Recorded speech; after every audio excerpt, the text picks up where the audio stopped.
And I bet $20 we are live. Don't lose your beer. No. Alright, update. Usually takes a minute.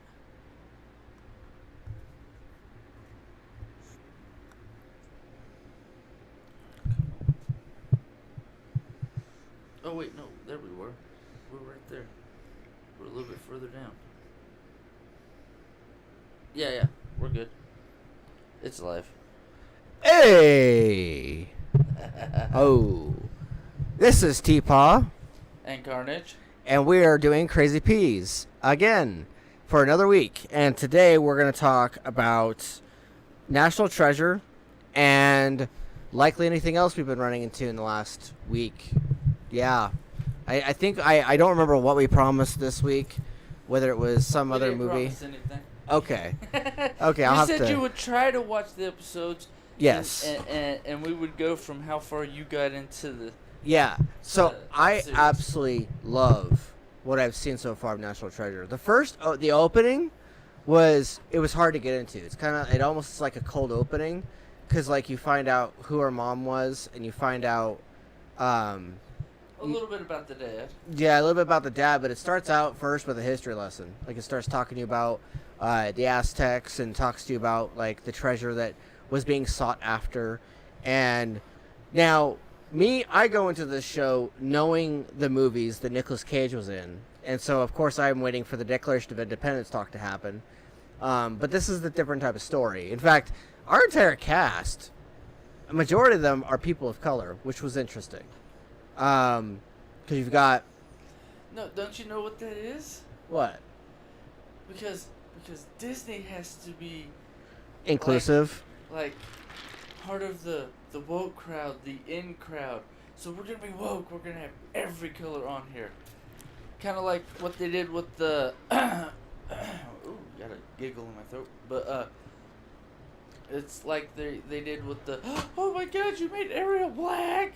It's like, okay, who cares? they're going for the woke. We're not racist bullshit. Yeah. And even though some black people and some people of other colors that are darker shades of brown than us will go, oh, it's still white because a white guy owns that company. Well, yeah, the white guy who owned the company and his son and his grandson, I think we're on his great-grandson now running it, Something like that. are all white guys. Yeah, it starts out with I'm trying to remember all the names too, because I'm only in 2.5 episodes, which means I don't have all their names mastered. I don't remember the names. I have the main character, the guy she was supposed to be a thing with in his mind, because he's in love with her from high school, the roommate, the black best friend, who's the conspiracy theorist, and the, oh, you white people, it's all your fault, sort of thing. And then her, like, love hitch, the white guy, the one white guy. Starts out with Jess's mother, who is she's basically on the run, because she's being chased by the same people who killed her father. At least Salvatore I think is the main name. And I think that, I think her dad died. It wasn't exactly clear. His eyes went wide for a second, that he like collapsed to the floor with his eyes wide open. So that might have been a death scene, but it wasn't entirely clear. You'll find out. Yeah, I was not sure whether he was knocked unconscious or he actually died. But since he's not been around for a while, and and she's like in her 20s, I would assume he's dead. When you find out the way you find out, and when you find out, I think it's in episode 6. Yeah. Of 9. It's 6 or 7 of 9, because I've watched all 9 episodes. When you find out, it's like, wait, what? And then no, and then, which is the way I like. This is why I like the most recent episode, the drop off, because it tells you get to know who Salvatore is. Yeah. And who it is. When you find out, yeah, you will shit your pants and go, are you serious? That guy. Really? It's a good twist. You'll like it. So, Morticia, by the way, who is from Wednesday, the show Wednesday, Catherine Zeta-Jones, she plays a character named Billy, who is a antiques dealer who kidnaps Jess's friend Oren. And that episode was pretty intense. Like, I felt like they gave up too easy, though. I thought it was interesting because they brought in a famous actress. Yeah. And she's playing the villain. Yeah. And I'm like, ooh, okay, I like this twist. Because she usually doesn't, well, I can't say usually. She doesn't always play a villainous character. Let's see. Oh, I can't remember the last movie I saw her in. But she's a good actress. No matter where she's put, she will play the role. And with me watching more episodes than you, she plays the role perfectly. Oh, I'm sure she does. Like, she's already kicking ass at playing this dealer person who's, like, menacing. Antiques dealer, but when you find out what her actual role is, well, she's menacing. Who she actually is. She's got that menacing quality to her. She's even got that sensuality that she has from Morticia. But she's like the what's the best It's a different role. Like a second-hand henchman. Like yeah, so she's answering to somebody Possible. else. You have the main bad guy she fights. Yeah. And then the chick sidekick. Okay. That's the like main sidekick. Yeah. Of the bad guy. That's who she is in the dynamics. Okay. Yeah, and I liked. You'll find out when you get further in. I kind of do like Tasha, which is her streaming friend. Yeah. Cause like Tasha like goes out of her way, even though like pretty much Jess is like dragging her along in all these adventures and like being like, you know, this is dangerous, right? And then Jess is like, yes, I don't care though. I want to do this thing. I want to go find the treasure. And then Tasha's just like, all right, well, let me stream this. And she's like, no, don't stream it. Yeah, like they got the museum and she's like taking the best part. and she's like taking video of it and shit. And like she's like, you better not be streaming this. And she's like, Tasha's like, no, don't worry. I'm just taking video for later. I like it. Just I was Tasha in those scenes because I was like, no, I saw it as like the funny part. I felt like I was Tasha. I have the 1,000 followers on TikTok. I can live stream anywhere, or I have good cell phone service, so I can live stream off my phone. Yeah. I'm gonna have fun with this because this is part of my life, and everybody knows who I am.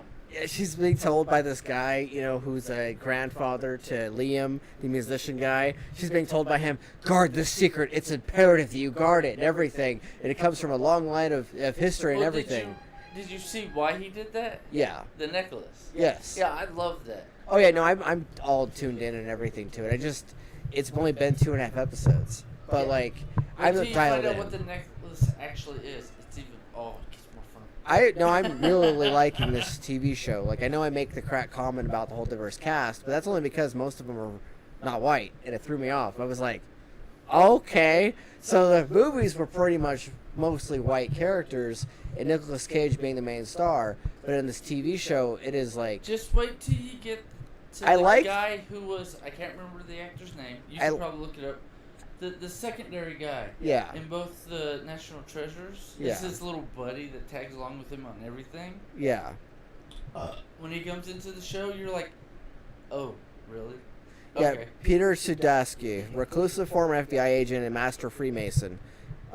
They think he's suffering from dementia. He probably is.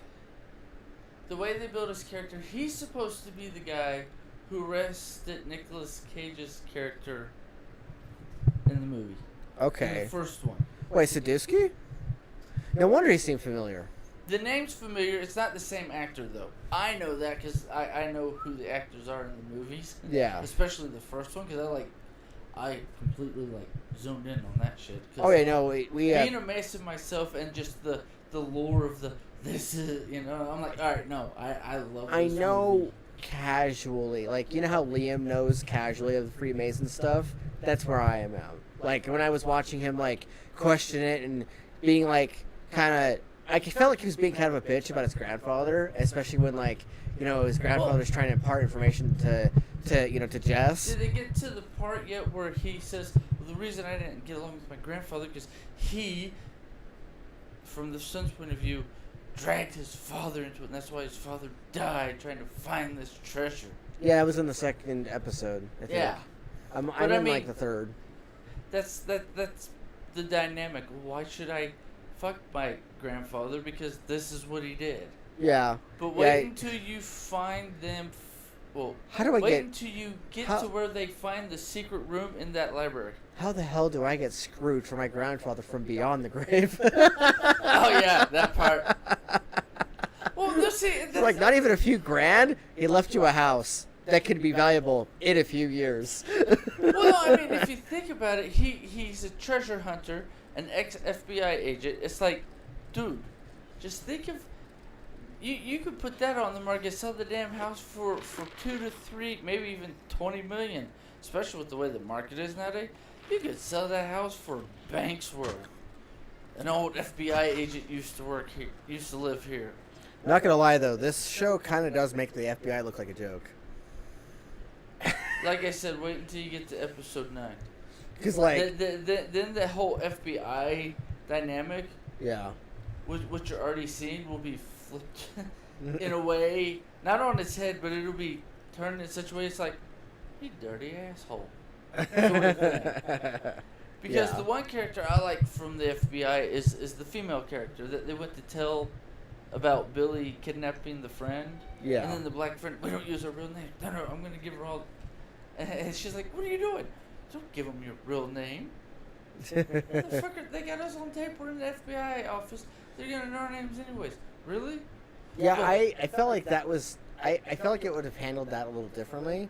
But I understand that, like, she's been rejecting her father's path all her life, pretty much. But yet she's driven to learn everything about, like, history and it tends to always have a throwaway factoid to throw everybody's direction about, you know, where this object or that object or what this time period held. The secondary character in the movie, talking about Nicolas Cage's character, yeah. When that episode happens, he calls him like, she's just like you.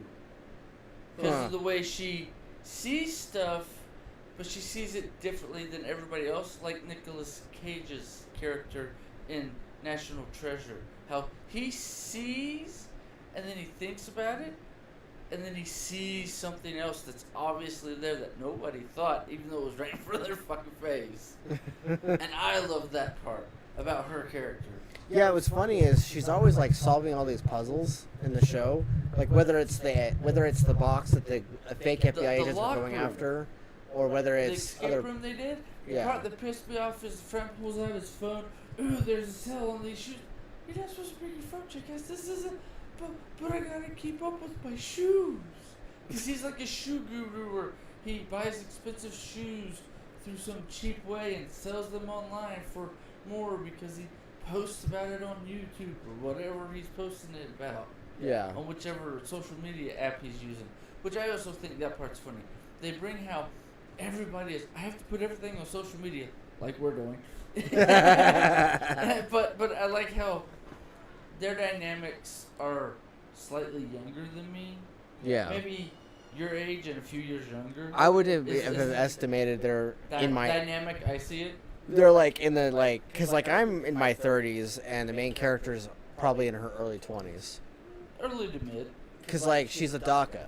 Yeah, but I'm saying with all the friends, it's the way they are like 24/7 almost full social media. I'll cover more of what I like about that. Today's youth dynamics on how, no, I have to do this. I want to get famous. I'm trying to make money. Let me do all this stuff online all the time. It's like, are you going to live a life in the real world? Fuck that. I need to become rich first. It's like, well, no. You can still become rich, but that doesn't have to be a 24/7 thing. It could be like a 12 hours, 12 hours, 6 days out of the week thing. Yeah. Because, Jacksepticeye's a big one on this because he takes his breaks now. Yeah, like the the pilot episode uncovered her doing the streaming thing. And at the beginning, yeah. Yep, and like has her like being like her Tasha with 2 S's or something like that, or $2 signs. Yeah. The way she spells out her name, yeah. Yeah, it was pretty funny. I was laughing. I was laughing pretty hard, and Arian's like, "What are you laughing at, Daddy?" And I'm like, "The show." He's like, "What show?" And I'm like, "National Treasure." He's like, "National Treasure? That sounds weird." I was like going, "No, child, is not weird." No, it's weird to them. Yeah. You'd have to show them the first 2 movies. I mean, that's on Disney Plus too. But I mean, you show them the movies or something, like, sit down, we're going to watch this because I think you'll enjoy this. And it's also to teach you about some of natural history or the history of the Yeah, United they can States. learn a lot of They- stuff from they this. do give a lot of historical facts. Oh, I've been floored by, like, I love the facts that go okay, in there. I'm going to go into it. So one of the things that really got me nervous about the first episode, first, like, 10 minutes, was the cold opening, but also the fact that it just seemed so cheaply done at the beginning. And then right when the thing actually starts kicking in, and you start learning about who Jess is, start learning about her job at this storage place, about her very right-wing boss, and you, like, learn all the little facets between all the different characters, and you learn about relationship with her and her friend Tasha. And once everything starts kicking into gear, like, you start seeing how every time she turns around, someone is either underestimating her because she's a woman or underestimating her because she's a DACA, and every time her citizenship gets brought up, they're like, well, are you a U.S. citizen? And she's like, no, yes, I'm on the pathway to citizenship. I'm a DACA. And suddenly you start seeing just how much she had to work hard to get the DACA because of the fact that she knows all this shit. But is she perfect? Fuck no. So she's not a token character I either. It's funny. It's not that she learned it all. Yeah. That she learned what she was supposed to get the membership, to get a citizenship. Yes and and no.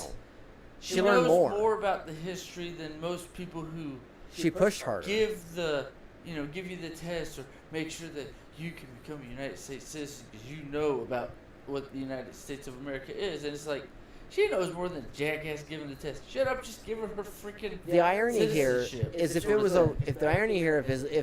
if the main narrator, Jess, was named Jack or something similar, and they just took her name and made it male, and made her a white guy, and gave him the automatic citizenship, he wouldn't be working as hard for it. He'd be kind of a slacker, especially if he's working at a storage shed. Well, that makes me think of I found it Nicolas interesting. Cage's character and his little buddy. His little buddy was the lazy Gifford. Why do I need to know all this shit? I'm already a citizen. I was born in this country. Right. Crap. That's what I was finding But ironic. Nicolas Cage's character is like, no. If you don't know this goes back to the old trope. If you don't know your history, you're doomed to repeat it. Yeah, thing. And that's what I like about the whole. She's 10 times more intelligent than she needs to be for the job she has, which is a shit job. But yet, if she actually just, I don't know. If it wasn't in her way, she'd have her citizenship and tell them all go fuck yourselves. One of the scenes I actually loved the most out of this entire show. So far, It wasn't the puzzle finding. It wasn't, her friend Oren being an absolute dork with pizza and being like multiple cheese. And he's like moaning to the taste of the pizza. It wasn't that. There's like different little weird little shit. Oh yeah, that's part of the point. He's a no. quirky character. This fat cast is filled with quirky characters. Oh, I love the whole cast. But like It there's like a scene at the bar where Liam does his musician stuff and he's on the stage and his boss is like, maybe it's time that you're done with being on the stage as a musician and let's just focus on the other thing. And he's like, well, you just be the bartender because at least there I can still make money off of you. Yes, and I found it interesting because of the fact that she goes to apply for that job, and he's like, oh, I see all the experience you've got, but I don't have the time to train you. And she, like, points out 3 or 4 different things that are in that bar that are wrong, and he's like, can you start today?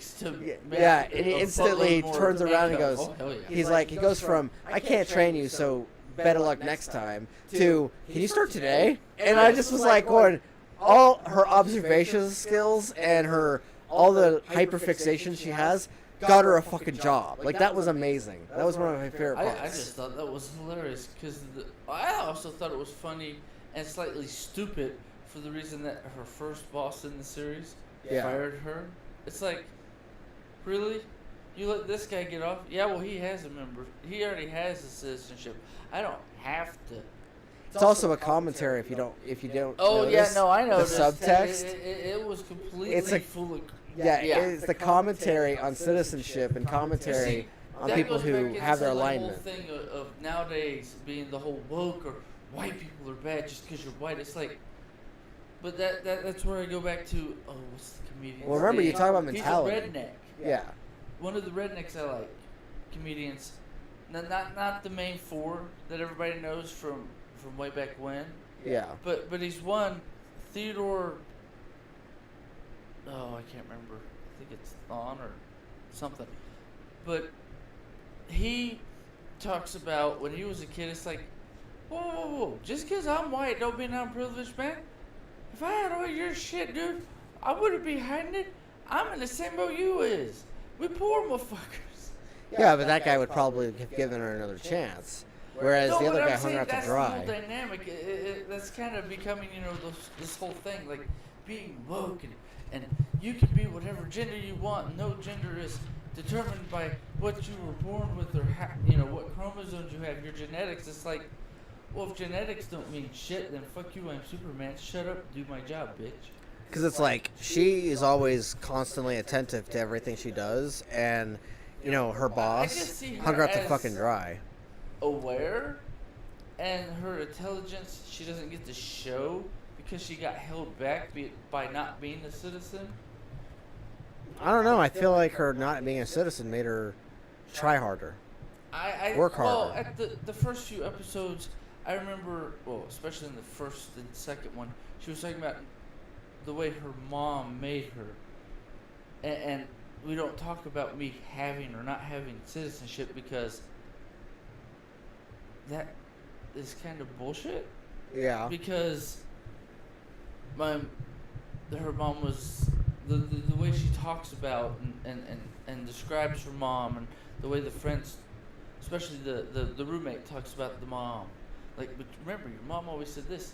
Yeah, but that kind of holds me back a little bit. Yeah, but you can't step on toes or do everything you want because you got to be careful because you're not a full citizen, sort of thing. It's like, that's kind of bullshit. I'm smarter than every other asshole in the whole damn situation. I love how she throws herself at things, though. Like, very much like how a character that is a citizen would throw themselves at things carelessly, but hers is more measured. I think it's more of it works for her character, the way they have it built for the story.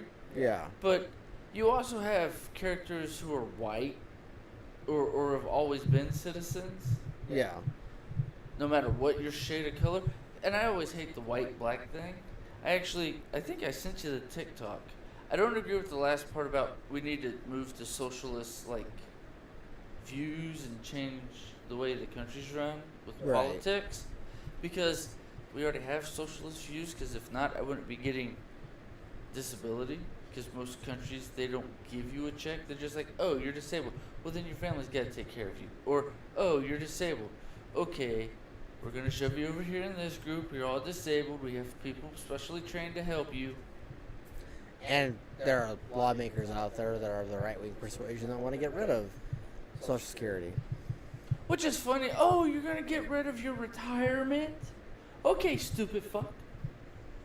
Yeah. That's where I go. Because, you see me, if my money no longer comes in, what am I going to do? Okay, have fun being the mom, the housewife you always wanted to be. I'm going to go work my ass to the bone and make us $1 billion. Yeah. You know what I mean?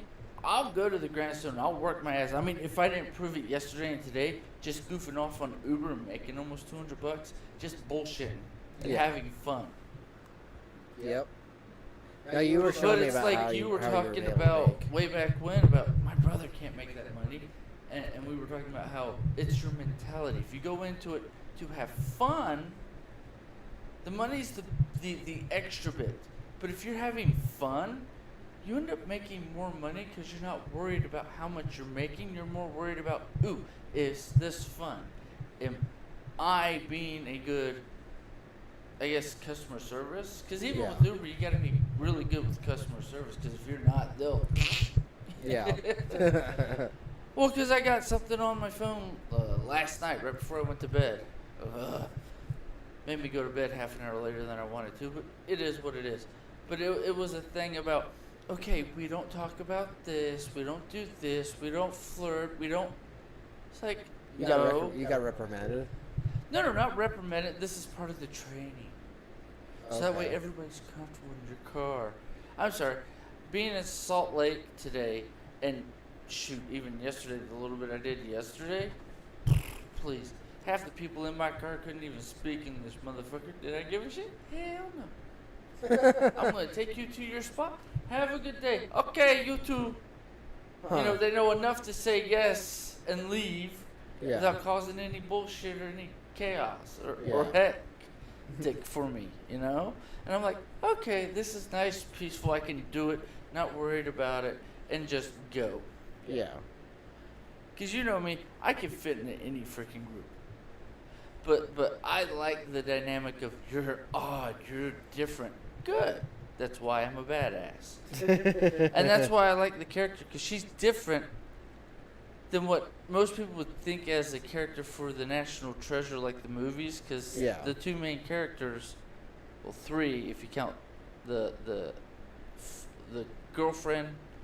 I haven't for seen them Nicolas in a Cage's long character, fucking time.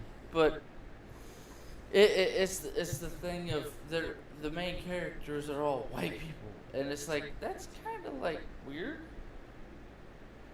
What, the movies being full of white people? No, the main characters being white. Oh. I saw it as odd, but I mean that also goes into the thing. Well, this country was built on racism. No, it wasn't. I'm sorry. There's no such thing as racism. We're all humans. We have one race. But I think it's funny how the darker skinned chick brings that up as, whoa, y'all are racist. It's like, don't blame me just because I got born in this color. Well, do you want to know what the Rotten Tomatoes score on this show is? National Treasure? 5 out of 5? Or 4 out of 5? 35% based on 20 critic reviews with an average rating of 5.3 out of 10. It's just what they split it says. Treating the franchise's past with an overweening reverence while padding out its new cast with cloying sidekicks, this National Treasure spin-off tumbles over the edge of satisfaction. I don't agree with that entirely, but that's what they said. No. Did you listen to the first part you said? Read the first three. Treating the franchise's past with an overweening reverence while padding out its new cast with cloying sidekicks. No, let me see. That's what it says right here. Reported approval of 35 Oh, based on critic. 20 critic Yeah. reviews. Yeah. What do the critics do? I can't be an actor, a director, or a star, so what am I going to do? Every show that's out there, I'm going to bitch about and call a piece of shit. So if they're taking their views off of the people who can't act and are going to whine and cry and pick out anything that they don't like, then they're being a bunch of freaking sniffling bitches, in my personal opinion. So the first episode was directed by Amira Nair, That makes sense. and looking to see what her resume looks like, because she was really like it. The first episode, after the initial 10 minutes, like I was saying before, it got me. Like I was able to understand They give you, well, I mean, I see that as the National Treasure thing. Yeah. Okay, here's the stuff beforehand. Now let's go into the whole story of how we're going to find the treasure. She's done New York, I Love You, 8, Amelia, The Reluctant Fundamentalist, Words with Gods, Queen of Catway, A Suitable Boy. So a lot of work that's like very unknown.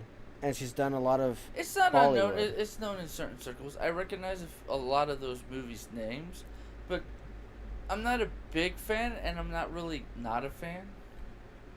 The other guy, the director for the second episode, Nathan Hope. He's done Hellraiser Inferno. That's kind a of cool. good classic. He's done Mimic 2, Suckers, Nice. Rolling Kansas, and then Thomas Hayden Church's directorial debut, Who's Your Daddy? He's also done photographed episodes of CSI, Crime Scene Investigation, Dark Blue, and Miami Medical. So he's got kind of a resume there. So yeah, you've got some pretty good talent as far as the directors go. Think about it this way: Disney owns everything and everyone. So I mean, they get who they want. 10 episodes, and the last episode that I'm seeing here, Treasure Protectors. Episode 10 doesn't come out until this coming up Wednesday. Yeah, it comes out this week. Yeah. This coming up Wednesday. Guess I'll be burning through some episodes. Probably. No, I really like what I've seen so far, and you told me you told me. Oh yeah. Like I like, knew you'd enjoy it. Like it's. Because you like National Treasure, the original movies. Yeah. I mean, also like the cast. I love, and the second one was kind of a for me. Yeah. I mean, I understood the dynamic, the whole thing. Ooh, we have to find another one. Yeah. But I like how it also isn't just American history though. Like they're going into like deep dives. See, and this is where I think a lot of people get hicked up on. God, America, motherfucker, America is from the top of Canada's forehead to the bottom toe of Chile and Argentina in South America. It's a big fucking area. Yes, and it That's what a lot also of people spans out forget the about. Aztecs. Also, I liked how she made the offhand comment of like, because he made a comment about part of America, and she's like, "Oh yeah, and Texas used to be part of Mexico," and I was just like, "They went there." Well, of course, if you're gonna run your mouth, drop facts. I mean, don't I usually do that? Somebody's like, "Well, yeah, well, what about this?"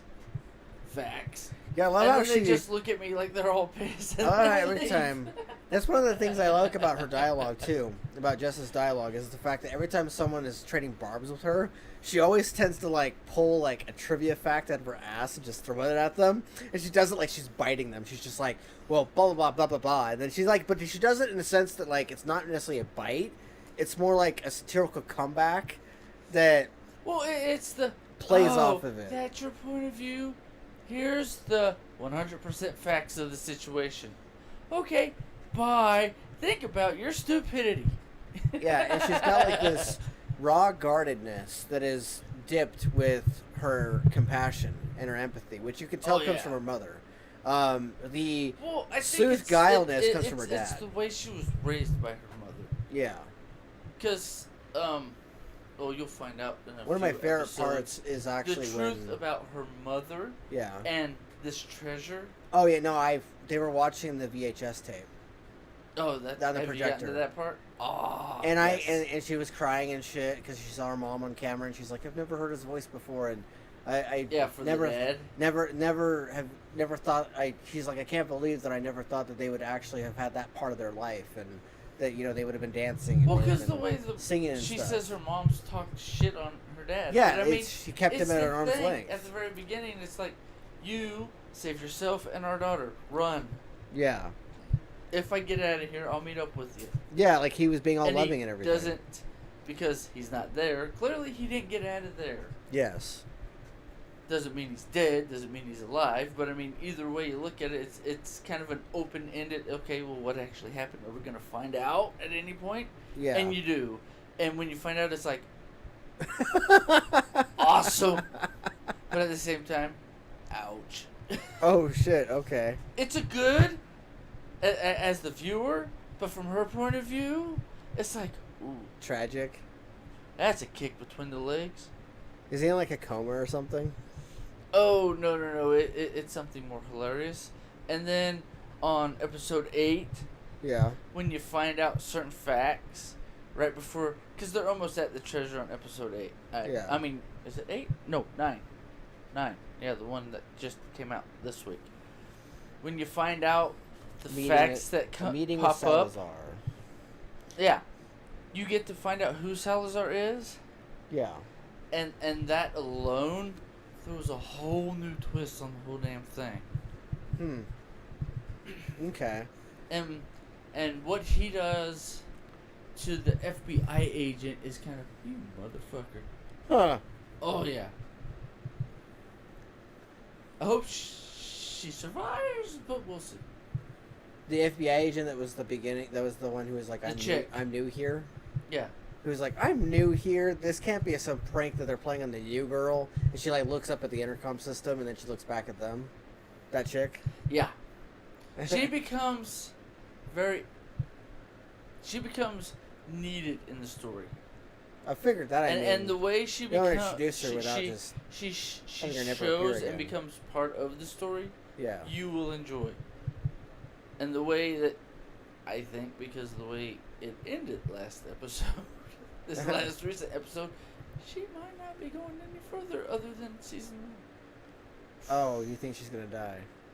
She might be dead. We don't know. That's why I'm like, ah! That's why I'm like, you have to watch it because the drop off for episode 9. Because I'm like, yeah, no, this isn't the finale, but ah!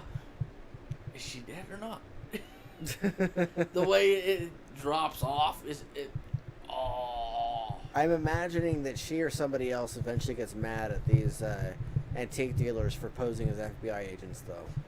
I was waiting for a joke. That never comes up, actually. I've been waiting for that shoe to drop, for them to find out about the antique dealers and everything, and for them to the supposed antique. Yeah, and for, I'll say it that way. and the FBI agents to get mad because they're posing as them, and I believe it's actually supposed to be a crime to pose as an FBI agent. It is a federal crime to impersonate a federal agent. Yeah. But when you find out who Salazar really is in the bunch, it's like, well, no wonder. Huh. It makes it so obvious that their badges and IDs looked almost 100% authentic. Minus the one detail explains that Jess pinpointed. Well, no, but see, I think that's funny. No. It is. I didn't even know that, by the way. Like what, when she pointed the whole signed by the Attorney General as opposed to the President of the United States. Like I didn't know that factoid. But see, here's the thing. I was watching that and being like, the fuck? Is that something that's changed? So the IDs were real. They just changed the faces on the IDs because that's who signed the IDs at the time. Huh. Okay. Because that's always a factor to look at. Because the way stuff changes, like, okay, he's too busy, so now this guy's gonna do it, or something happened, so this guy had to sign it for this specific time frame. Yeah. Is where my brain goes. Because it's like, okay, is that not currently valid, or is that not valid? Right 10 now. years back. Yeah. 10 years back. 10 years ago. Well, I'm just saying as, just happenstance. 5-10 years back. Was that the guy who had the job, who signed it, so all they do is it's not that it's not a current badge, it's an old badge, they just put their pictures in an old badge. Yeah. That's where my brain goes, instantly. And finding out who Salazar is, that kind of more pushes me towards that.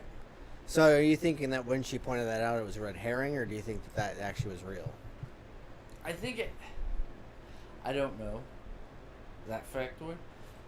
I think it's currently real, but my thing is, okay, was that real a few years back or, so far back? Because if it wasn't, then it's like, okay, is the signature they had on it valid?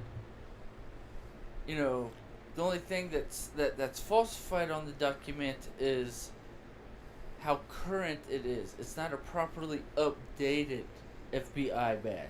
Does that make sense? Yeah. Or FBI ID? It does. Because that stuff always, okay, are you sure? Yeah, because that's, okay, since when? Well, it's always been that way. Always? Because, they're always changing the rules and doing stuff without telling people that, oh, no, that's perfectly legal. That's where my brain goes. Because I always look for the, okay, is that 100% true or is that just currently true? Do you know what I mean? Yeah. That's where my brain dives into stuff like that. Like, I think it's at the end of this episode they talk about Lewis and Clark. Either it's the end of the episode you're on, episode 3, or it's in episode 4. Well, I'm looking up, inspect the badge and ID card. Look at the photo and make sure it matches the agent standing in front of you. Be sure the badge says Federal Bureau of Investigation at the top. Fake badges will often abbreviate to FBI. Make sure the badge is completely gold and it has Department of Justice on the bottom. And they don't tell you anything else about it. So is that a factoid they put in for the show? Or is that an actual factoid they found out from doing research about FBI agents? Because the FBI is in this series just like it was in the movie. Yeah, I'm finding it out right now. But I mean, do you see what I'm saying? Is that Yeah. a fact they put in just for the TV show to discredit the first two fake agents as being fake? Or is that just something they made up for the script so that way it's an easy explanation that nobody would actually know unless you work for the FBI? Yeah. These are little factoids that pop into my head. It's like, I wonder if that's true. So within the Justice Department, U.S. Department of Justice, the FBI is responsible to the Attorney General, and it reports its findings to U.S. attorneys across the country. The FBI's intelligence activities are overseen by the Director of National Intelligence. That's something you didn't know, or Oh, there I you didn't go. know, or whoever didn't know. There you go. Well, I mean, Learning on Crazy makes, Peas. But I mean, that makes sense to me. Yeah. Because they're always talking to the federal or whomever the high up judicial people are in the area because they need them to do the case, to run it through the system so that way they can get whoever they're going after arrested. Yeah. I mean, that makes perfect sense to me. That didn't surprise me at all. Meh. Somebody says meh. Says meow. No, yeah. Kind of a grunt. He grunted at me. So I'm Because gonna go on a tangent. on a limb and say that there's either 100% accuracy to what was happening there on the show, or maybe. Close enough that they're like, we'll just use it as Well, a with fact. them saying Attorney General is the main reporting thing to them, to the FBI agency, Yeah, that's who they talk to. then that would mean that the president would not be the one that signs the badge. It would be the Attorney General. Well, I mean, the way I see it, FBI, CIA, well, CIA is a whole different fucking clusterfuck. But FBI is like super cop. Yeah. You can do more and you don't have to answer to the same idiots. Because you talk to the jackass up top. Above all the other idiots. Well, does the president really have time to talk to FBI agents? That's the thing. I don't think he would. That's why it's delegated. Yeah. Okay, we're gonna give it to you because you're part of the top end of the judicial system, so that way it's easier to get the people who are at the top or high enough up. Excuse me, that we can get it moving through the courts and actually get the person convicted or moved forward to see if we can convict them. Yeah. That makes sense to me. It was delegated to somebody, so either the president didn't have to deal with it, or the president, so many presidents back, did that at the time when the FBI was first launched. So that way he wouldn't have to be there sitting and dealing with more crap than he has to anyways. Because the president deals with a lot of shit. Yeah. I mean, because look at it. Who is the only president who went in and didn't come out looking 3 times older than when he went in? So I just looked at I just found a badge, and it does say Attorney General. Hey, there you go. But is it legit? That's going to be their question. I don't know. What's a Google image? I mean, it looks pretty fucking intense. Let me see the picture you got.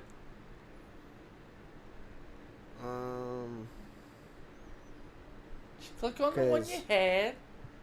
This is the fake one, and then this. It's supposed to be a real one. God damn it! Yeah, and that's supposed to be real. Oh, yeah, Moeller. But the IDs are different nowadays too. Yeah, than that's that, true. Because that was, oh god, 90s, late Yeah. 90s I think, or early mid 90s. What was X-Files? That's what that one is. That's X-Files. It's another TV show one. Oh. You didn't know that? No, I did not. I did not know that. That is the. I love how you were just like, oh, Moeller. Yeah, well, it's X-Files. And for those who don't know, that's a TV show Mulder and Scully. Scully was the doctor, Yeah. kind of the one that was. You're gonna be Mulder's partner to keep him in reins, because he's the go look for, like, UFOs, aliens, Sasquatch, that sort of part of the, FBI. Yeah. We don't talk about this stuff. We let him go look at it, see if it's real. If it's real, come talk to us, and then we'll move forward with that. If we actually let the idiots up top, hey, this is actually real, you need to look at it, sort of thing. Yeah. Hi, So, kitty. I mean, that doesn't surprise me. But, I mean, if that's been in the media as X-Files, which, like you said, you had no clue. Amber probably doesn't know what it is. But me, Mom, and Dad used to watch that all the time. Like, every week it came out. No, I know X-Files. I do. We just I haven't watched it since I was a child. But, I mean, that's the stuff where I just look at it and go, oh, yeah, that's from this show. That's from this show. So, that's where I'm like, well, is it a show thing? This is what they say on all shows, so this is what it's going to be. Let's see, what's another show that has FBI in it? White Collar. Yeah. White Collar Crimes. That White Collar, I think, was the name of the show. And the actor who played the con artist who was helping the FBI find other con artists was interesting, but I don't remember how often they showed their badge. So, just a thought. This has really gotten me on a tangent here. You brought it up, so I mean, I'm gonna go into all of my knowledge. Is this just what they put on the ones for the TV shows? So that way, whenever anybody tries to see if if the FBI agent that came to your house is a fake FBI agent, doesn't really know, because that's what they've been taught, and that's what fake FBI agents would put on it, because that's what's on TV. Do you see my point? Yep. That's why I think stuff like that's funny. I mean, you'd probably have to do a deep dive, take you a couple days to get all through it, but no, I'm being serious. To actually find a old FBI agent who's like, oh yeah, click. Yeah. This is what they look like, or this is what they look like when I quit 5 years ago. Yeah. So for me, you pulling up a TV show one, that's just Well, I hilarious found to me. like 2 other ones that weren't TV show ones that actually. It looks like the FBI badge itself has changed a couple times. Oh yeah, it changes every like 5 or 6 years. Yeah, because I found a few different ones, but most of them all say the same thing about the Attorney General. Yeah. I always think it's funny because the FBI agent badges are always gold. The fact that a DACA student knew that over me, I need to study some shit. No, it's not she knew it over you. It's called. It was put in the script. That's the only reason she knew it. You gotta remember. Don't get fully into the universe. It's not real. It's imaginary, my friend. Breathe. No, I know that. It's just, the fact that imaginary DACA frickin' student knows something that I didn't, and I'm just like, motherfucker. But see, I need to study some shit. No, I'm going to throw this out to our listeners, because this will be fun. If you're listening to this on one of the podcast services, look for the Crazy Peas. This should be same title.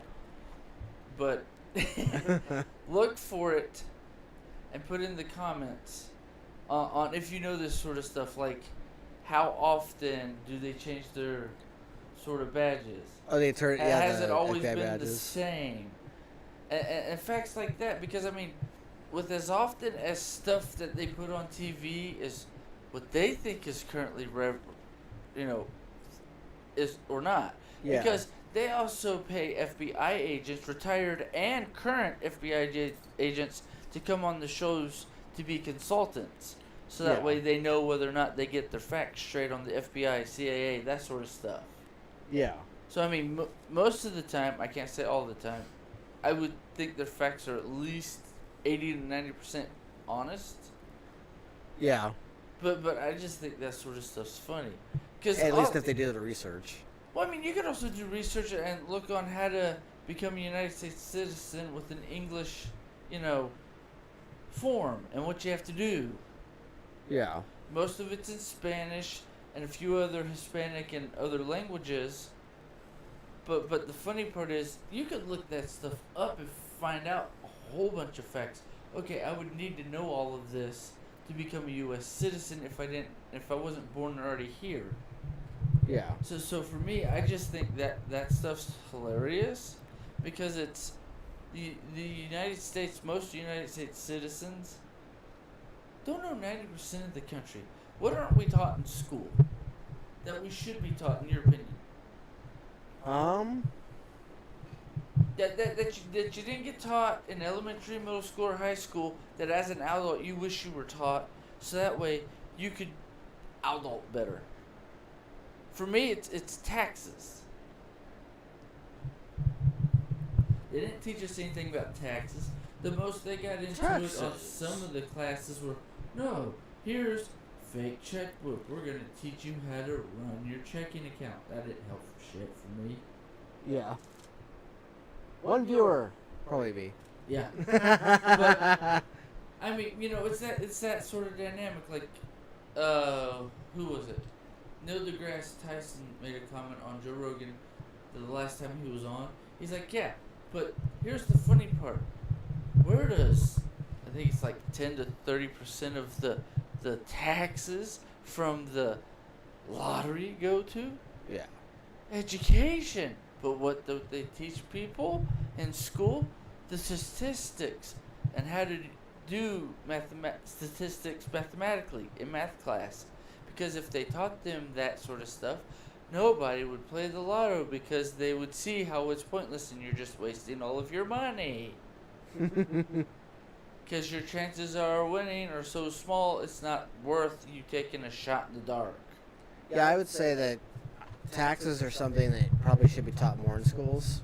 And just like general basic necessities in life. Like whether it's accounting, whether it's taxing, whether it's anything, retirement, all the things that are necessary for a citizen to function after high school. I think they should also teach how to put laws into effect, how to write a bill,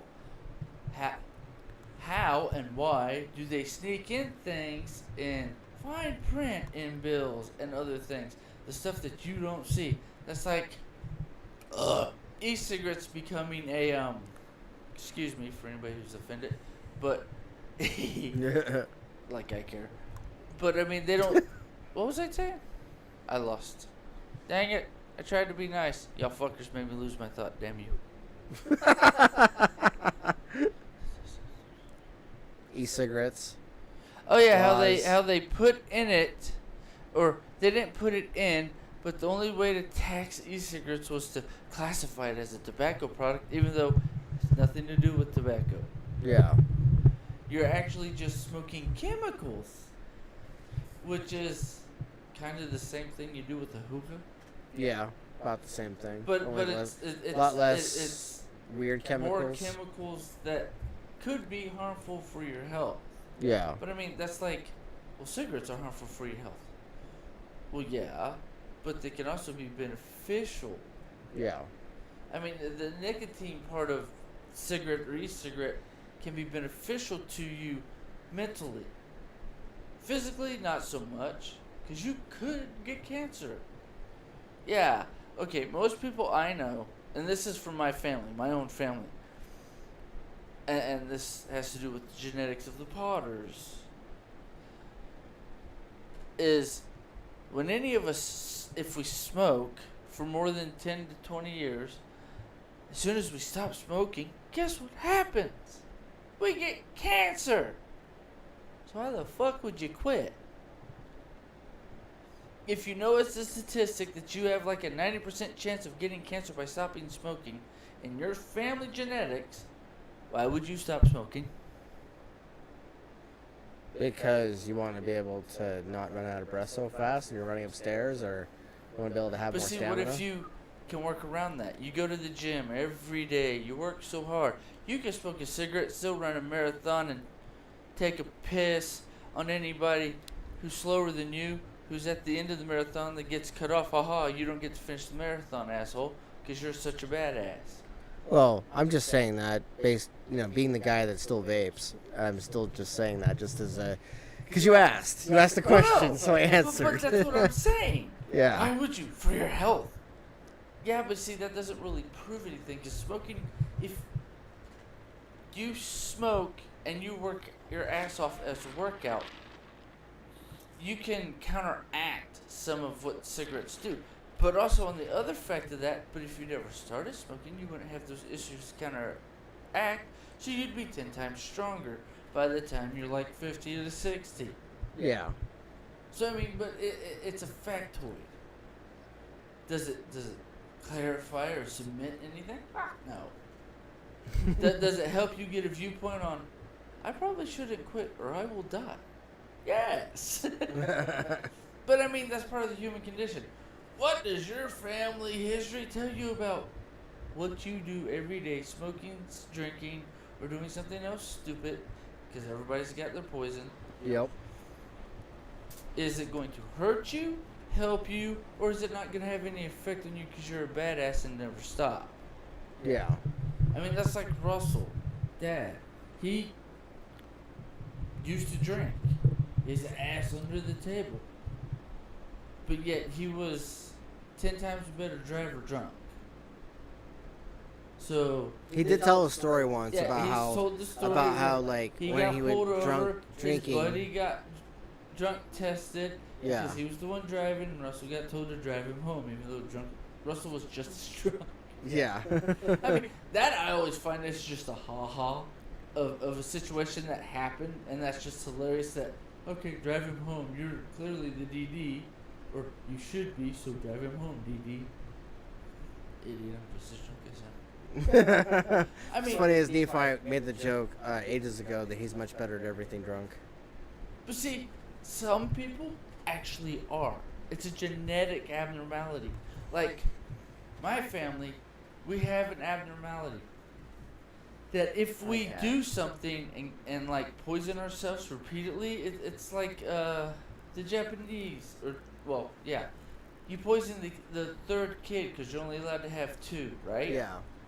But what happens, because you don't give them enough poison to kill them instantly, you try to kill them slowly. By the time they're old enough, they just go, haha, I scratched you, because poison is part of who I am. It is part of my genetics now. Haha, I just killed you. Have fun dying slowly for 6 months. Yeah. I mean, the human body, the stuff it can do that people have either forgotten or don't care about anymore, or doesn't get taught anymore. Shut up, stupid. We're talking. But anywho, I mean, the stuff that doesn't get taught in school, because I know stuff that I got taught in school that I've talked to Amber about, I've talked to you about. They never told me that in school. I'm like, what the fuck? And I talk to my kids about stuff. That's not true. Yeah, it is. And then I go and find the factoids and show them, look, here's documentation. This actually happened. Yeah. Or I'll tell Connor, and he tells me I'm full of it. Look it up on your computer, or on your laptop that you get from school. I'm totally fucking with him. Oh, I know. But I mean, it's that sort of thing. Why does stuff get lost? Because one, we, Russell, and even my generation, don't think to tell our kids certain things. Because it's just a fact we know. We don't pass on some of our knowledge. And that's where I get frustrated with the whole, common sense is gone nowadays.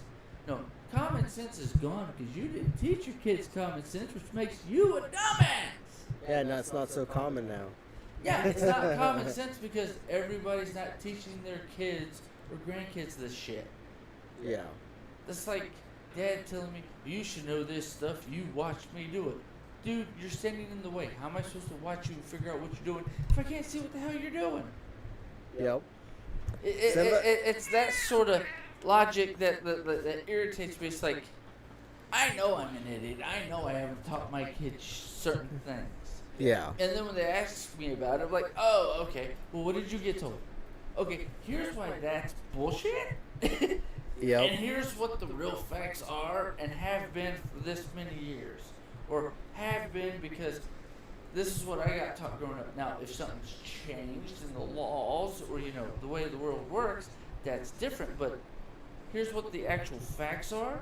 Not what everybody's, opinion. Everybody's racist. Everything's racist. Everything's sexist.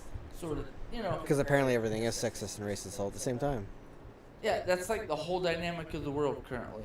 Everything's sexist and racist. No, everything's sexist and racist in America because we let you say whatever you want. Clearly.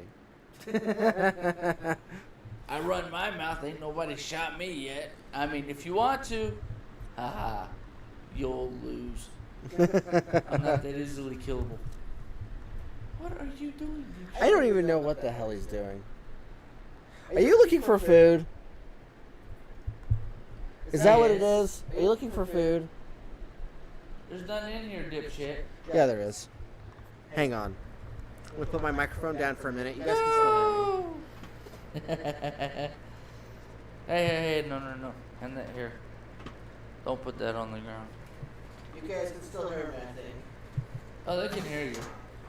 It just won't be as clear. You'll be slightly diluted. Well, the microphone's right here, and it's got quite a bit of range. I've got it turned up loud, so they should still be able to hear me. But I mean, I don't know why that subject popped to my head, but it's one of those things, like, you're talking about her being smart. Yeah, she was smart because she got taught by her mother, or actually looked up the facts to become, What do you want? Simba, move your big butt so we can put it down. Well, move your ass. You want to sit over here? No, wait for him to move and then put it back over there. Ha, asshole. Chubby cat. Anywho. But, I mean, it's that sort of thing. It's either you've always been taught, it's something you know, or you have to look up the facts. Yeah. And the issue I have with looking up the facts, it's kind of what happened when the internet first started, kept being public, and I remember that because I was a teenager when that happened. I mean, I like the fact that Jess is smart, though. I do. I like it a lot. What, the main character? Oh, yes. Yeah. I mean, it works great for the TV show, but the thing is, no, look it up online. You know how many people edit that crap and how much false facts are online? You notice how she, never pulls out her phone to look up anything? Because she's actually looked it up in a book or actually looked at hard facts. Yeah. That's what I like. Yeah, it's either Tasha or it's Tasha or her friend Oren who's always looking up shit on the internet, whereas she just knows it. Yeah. Off the top of her head. This is what the internet says. Well, the actual facts are this. Wait, what? Yeah, which proves, it proves like I was talking to one of my trips today. He's like, yeah, well, What I like the most learning is to in those research hang on a scenes. sec. Memorizing where you're driving Yeah. as a kid, most kids don't do anymore. Proof of that is my sister-in-law's. All three of the damn idiots. Because, hey, we're here. Where the hell is that? How do I get here? Dude, I know where you live. I know where you work. You drive past it every day. How the hell do you not know where that is? I don't pay attention. I just drive straight to work. Because the passenger was talking, we were talking about the difference in generations and how with the way GPSs are now, yeah, nobody will know where anything is without a GPS. Yeah. Our kids' generation, my kids and your kids. And it's like, you know how much that sucks? Because I've already proven that. Because, okay, here's the instructions. Here's how to walk there. Did they follow the instructions? Did they get lost? Completely. Yes. And then I got a phone call. Help! Help! You're here. Help! The Help! street you needed to be on was here. One more over. So close. Learn to read signs. But I mean, you know what I mean, though. Yes. But anyway, back to what you were saying. Trying to remember where I was. Something about The main character. main character. Oh yeah, in the research scenes, you remember how Nicolas Cage would often know things off the top of his head, or he'd be reading it out of a book, or he'd be looking something up in like a museum somewhere, and like they'd be trying to figure something out really quick, and he would end up like being able to come up with something really fast and stuff like that. They retain that element for this series because Jess does that shit. But see, that's where I think the Rotten Tomatoes, it's only 30%. Clearly, you fuckers aren't paying attention. Yeah, I could give a shit less of what they say. I just figured I'd bring it up. I'm saying that's funny. We do this off of other people's viewpoints because we don't have one of our own. Well, it's an aggregator, so it's collecting feedback from different critics across the internet and different sites too. It's an aggregator. It's not the Rotten Tomatoes are not actually scoring anything. They're just collector scores. That's the thing. If you're collecting everybody else's opinion, what's your opinion? Did you like the show? Okay, this is what everybody else thinks. 30%. What I think it's a freaking 80. I'm sorry. Your score would end up causing the 35 to go up then, because of the fact that it's an aggregator. So it's basically a collection of scores. So if you added your score to it, it would probably cause an increase. That's why I don't like critics, because it's like, I'm a critic. It was a shit show, and here's why. And then, I'm surprised they didn't get more points because of diversity. Right? Because you've got this. You got this thing now in our current media called diversity casting or diversity points, where if you make your cast as diverse as possible, then you get extra scoring points for critics. Not just that. Alright, I'm gonna move this. And that's no chagrin to it. That's no like insult to any actual show that actually is really good, nor the actors that are part of the diversity casting. No. I don't mind the diversity casting. I think it's funny. Oh, you're just diversity casting, so that way we don't bitch at you about it. It's like, Yeah.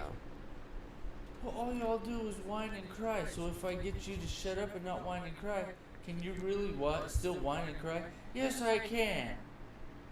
Well, okay, then your opinion doesn't mean shit because all you're doing is wham, poor me. I mean, that's how I see any critic or any of that sort of stuff, because half of them, well, I couldn't become an actor, or I haven't become a director yet, or I haven't sold my script to become rich off of doing a movie yet. It's like, well, how about you just write your story to write your story? If you can't sell it as a movie, make it into a book. Yeah. I mean, like you did. So, I mean, my viewpoint is like way off the kilter. And I don't always think of it as the critic guy. I think of it as, okay, we're going to review this show because I like it and you don't. Or you liked it and I thought it was stupid. Speaking of the story, I've actually got like 99% edited on Snake. And I have already started the editing process on Storms of Blood. And I am a few chapters into part 3. Nice. For the story, yeah. And it's funny that we're talking about diversity casting, because if someone were to cast these books as a show, then the part of the story, especially that would be Sam's point of view, would be diversity casting, because you've got a mixed race main character, you got her brother, you got her grandmother who's white, you got her mom who's white, you got her dad who's mixed race, you've got like half the other characters who aren't even part of the original two stories, who are, diversity related. But then you've got the first. But then you got then you got the first 2 books cast, which are intermixed in it, and so you would have, by terminology, diversity casting, and that wasn't even intentional. That was just me writing a book and being like, hey, that would be cool if this was happening and this was happening. Well, yeah. I'll bring in the whole diversity thing. I always think that's funny because whenever you see, I don't know if you've seen it, but with Andrew and Tristan, sure, they're talking to well, you wouldn't know anything about it from a darker skinned chick or guy, and why not? Well, you're fucking white, bitch. They're both half black. Shut the fuck up. Have you seen the picture of them with their sister? The sister's the dark skinned one. But I mean, technically, we're all just shades of brown. It's just, how brown are you? Yeah, pigmentation. Pigmentation's a weird thing. Well, and how like everybody's a shade of brown. It's how it like dark, light. I moved it there because I was kicking it over here, so you're gonna have to move it further back. and like how it affects our culture, our society, and like everything. But it doesn't affect our culture because the people who are crying about it and whining usually about it, Yeah. are the people who let it slow them down. That's like you were talking about Alan, talking about wanting to come to the gym. Yeah, Alan. Yeah. And it's like, okay, well, come.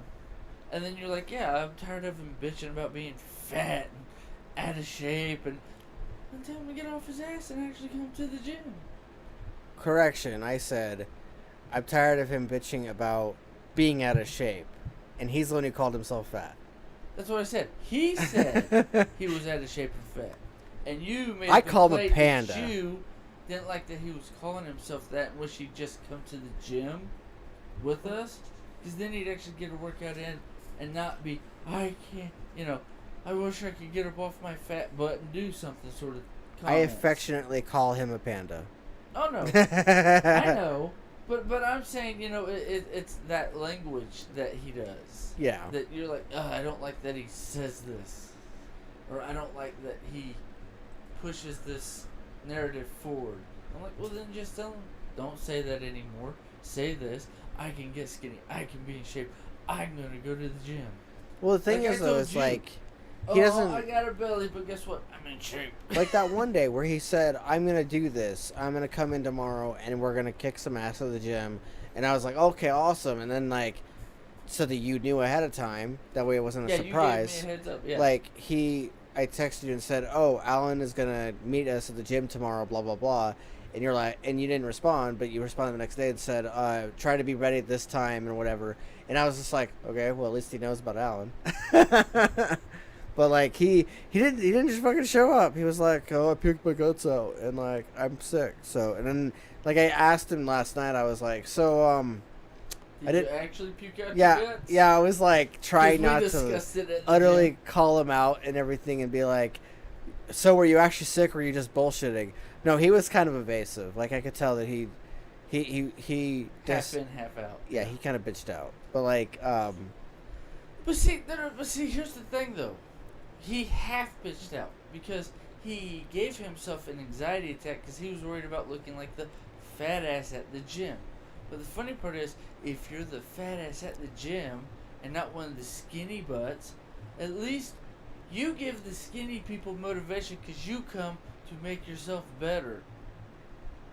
yeah. Like, what was it? I can't even To remember. be clear, guys, when I first started going to the gym and first started going like often, and we've covered this multiple times about how I started and how I kept going and everything. When I was first going to the gym or whatever, him and Nephi would give me an out. They'd be like, okay, if you don't feel like coming, we don't have to take you. And I myself said, I'm not bitching out. I said, I'm not going to bitch out on this. And they're just like, what do you mean by bitching out? And I'm like, I'm not going to like dip out of it. Like, if I'm going to go, I'm going to go. And they're just like, okay, come on, let's go. And whatever. So I have said that about myself, not just about other people. But see, there's the thing. No, I'm not going to bitch out. Because you did that, because I told you, well, either you come or you don't. Either way, I'm going to the gym, and Yeah. I'm going to be a badass. And Yep. you're like, that motivated you, like, no, I have to go. Yeah. And because of that, it's benefited you. I think he's still stuck in the thing, well, it doesn't matter if I go or not, I'm always going to be fat. And just writes it off. But the thing is, there's nothing wrong with having a belly. I have a belly. I have a belly still. yeah, I have a dad see? belly. But see, that's the thing. I'm 40, you're 30. It's the thing of, does it matter when you start?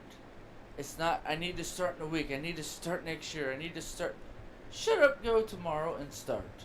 Just start. Yes. It's like It's like you streaming. need to schedule it out. Just do it. Well, yeah, we were talking It's like about streaming that at like the very gaming. beginning. Yeah, it's like streaming or gaming. Like I looked up quite a few videos about streaming because when we first started doing Crazy Peas, like a year and a half ago, 2 years ago now, kind of crazy. Yeah, it's been 2 years. But like ever since we started, one of the people that are on YouTube said, The best way to do it is to just simply start. No matter how rough it is, no matter how weird it is at first, just start and then just keep going. And they said that it's not an overnight thing. Like, it'll take a couple of years, it'll take a few years to really get into it, because like John Campea and Chris Stuckman and quite a few others that are that I would consider my betters, they've been doing it for the last 10 to 12 years. Like, we're talking like 2008, 2007. And now John Campea pretty much has turned his YouTube channel into a news station for movie news and, you know, comic news and whatever. And Chris Stuckman has now, he actually raised enough movie to make a goddamn, raised enough money to make a goddamn movie. He got recognized on a couple different movie websites that like specialize in horror, and also other websites that are actually, you know, considered, you know, movie pundit websites, and gave him a giant push. So the guy raised over $1.5 million and was able to go off and make a short film. And, you know, so they basically, the morality of this small little tidbit tale that I'm telling is fucking start. Like, that's what it is. Whether it's going to the gym, whether it's writing a story, whether it's anything, Okay. including this podcast. The She-Hulk, Yeah. the Ram guy. You know what I'm talking about? The Ram character? Yeah. That's this guy. Oh. Nathan Hurd. Okay. His stuff on social media is Nathan Hurd Comedy. I love this guy. Hilarious. He's an albino, black guy. I think I recognize him. You should. He's done a few films. He's an actor. He's a stand-up comedian. I love the guy. He's hilarious. But, I mean, he did a thing. God, this had to be 2 months back, right before the end of the year. Yeah. So it was like the end of November, beginning of December, I think. Where he's like, okay, here's my info. You don't have to send me anything, but because I have this many followers, if y'all send me $1, I'll be able to actually pay for my own special. I'll be able to do my own first comedy special. Yeah. I'm like, alright, here's $1. I literally threw him $1. Alright, you want $1? There's $1. Because it didn't hurt me. Yeah. $1. Ooh. Well, it's like, it's also like this. Like, if you know a creator, like us, like me, or if you know anybody else who are content creators who are, you know, it honestly, the easiest thing to do is show up and support. Now, if you have a few bucks to spread around and pass the wealth along, awesome. Well, but the easiest thing is to support. With, I think, your channel, and I know the Crazy P channel that we just started on Rumble, we'll have to download all the videos to that, but it's going to take a minute to downloaded transfer. One, but yeah. But the thing is, it's not instant. Yeah. Plus, we have to get enough followers or subscribers for YouTube, so that way they're like, oh, people like you. Okay, here's a check for all the videos you've put out and this many people have watched. Yeah. I mean, that's how Markiplier makes his millions upon billions of dollars. Why? Because he has over, like, 19 or 20 billion views or some shit. Yeah. I mean, so does Jacksepticeye. So, I mean, once you get to the point of where everybody's watching your videos or subscribing, hey, look, you're no longer just a person running a channel. Yep, you're a producer Here's now. your, you know, check. Yep. Here's the person you get to talk to if you have an issue with YouTube. Or here's the person, you know, your in-between person. In-between guy. Yeah. Your manager for YouTube. The in-between. I mean, I've heard Jack talk about it. I've heard Markiplier, and I've heard a few other creators that I follow talk about it. And I like Markiplier's stuff because he's like, no. The only reason I started to do this was to show everybody, if you want to do it, just do it. Yeah. I mean, look at me. I was doing it just for fun, and look how big I became. And that was not on purpose. I mean, Mr. Beast is as big or a hair bigger than Markiplier. Yeah. And 90% of his money goes back into the channel, back into production, or back into any of the 100 million different things he's doing. It's the thing. if you want to become rich, you just gotta do it until you get enough people that goes click or I like this. I've actually been following. Hey, here's the check. I've been following Mr. Beast on Twitter actually, and he's been interacting with Elon Musk and a few other people. Of course. Yeah, there was actually a tweet he made the other day where he's all like, media, social media, give all your stuff to charity, and then he goes, me, give stuff to charity, social media, you're evil. Right? But no, I mean, it's stuff like that. Who are the nicest guys? The ones everybody calls the bad guy. Like, Elon Musk bought Twitter. Oh, he's the Antichrist. He's evil. Look at what he's doing. You mean he's taking away all of these restricted accounts because they said, why are y'all just, like, doing what they're telling you to, like with the shots and with COVID? Do you see all this stuff it's done? Do you see this? Do you see these factoids? Have they been telling you all these facts? And we gotta shut them down. They're trying to say we're wrong. It's like,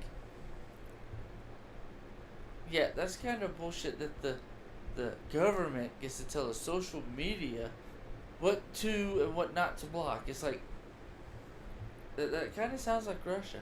Are we moving into communism? Because if that's the case, where's my fucking $5,000 a month check, bitch? Because you only give me one. Hey, yeah. I still work my ass off.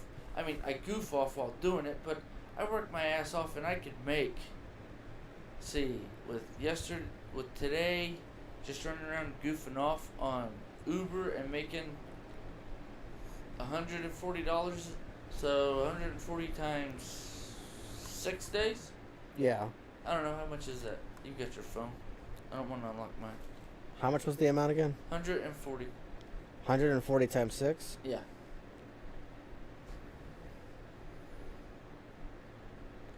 $840. Times 30. Or no, times 4. $840 times 4? Yeah. $33.60. Yeah, that's like 3 times as what I'm making now on disability. So if I went and made that, I'd lose my disability. My wife would flip her shit and I'd say, shut up, here's $1,000, take care of the bills.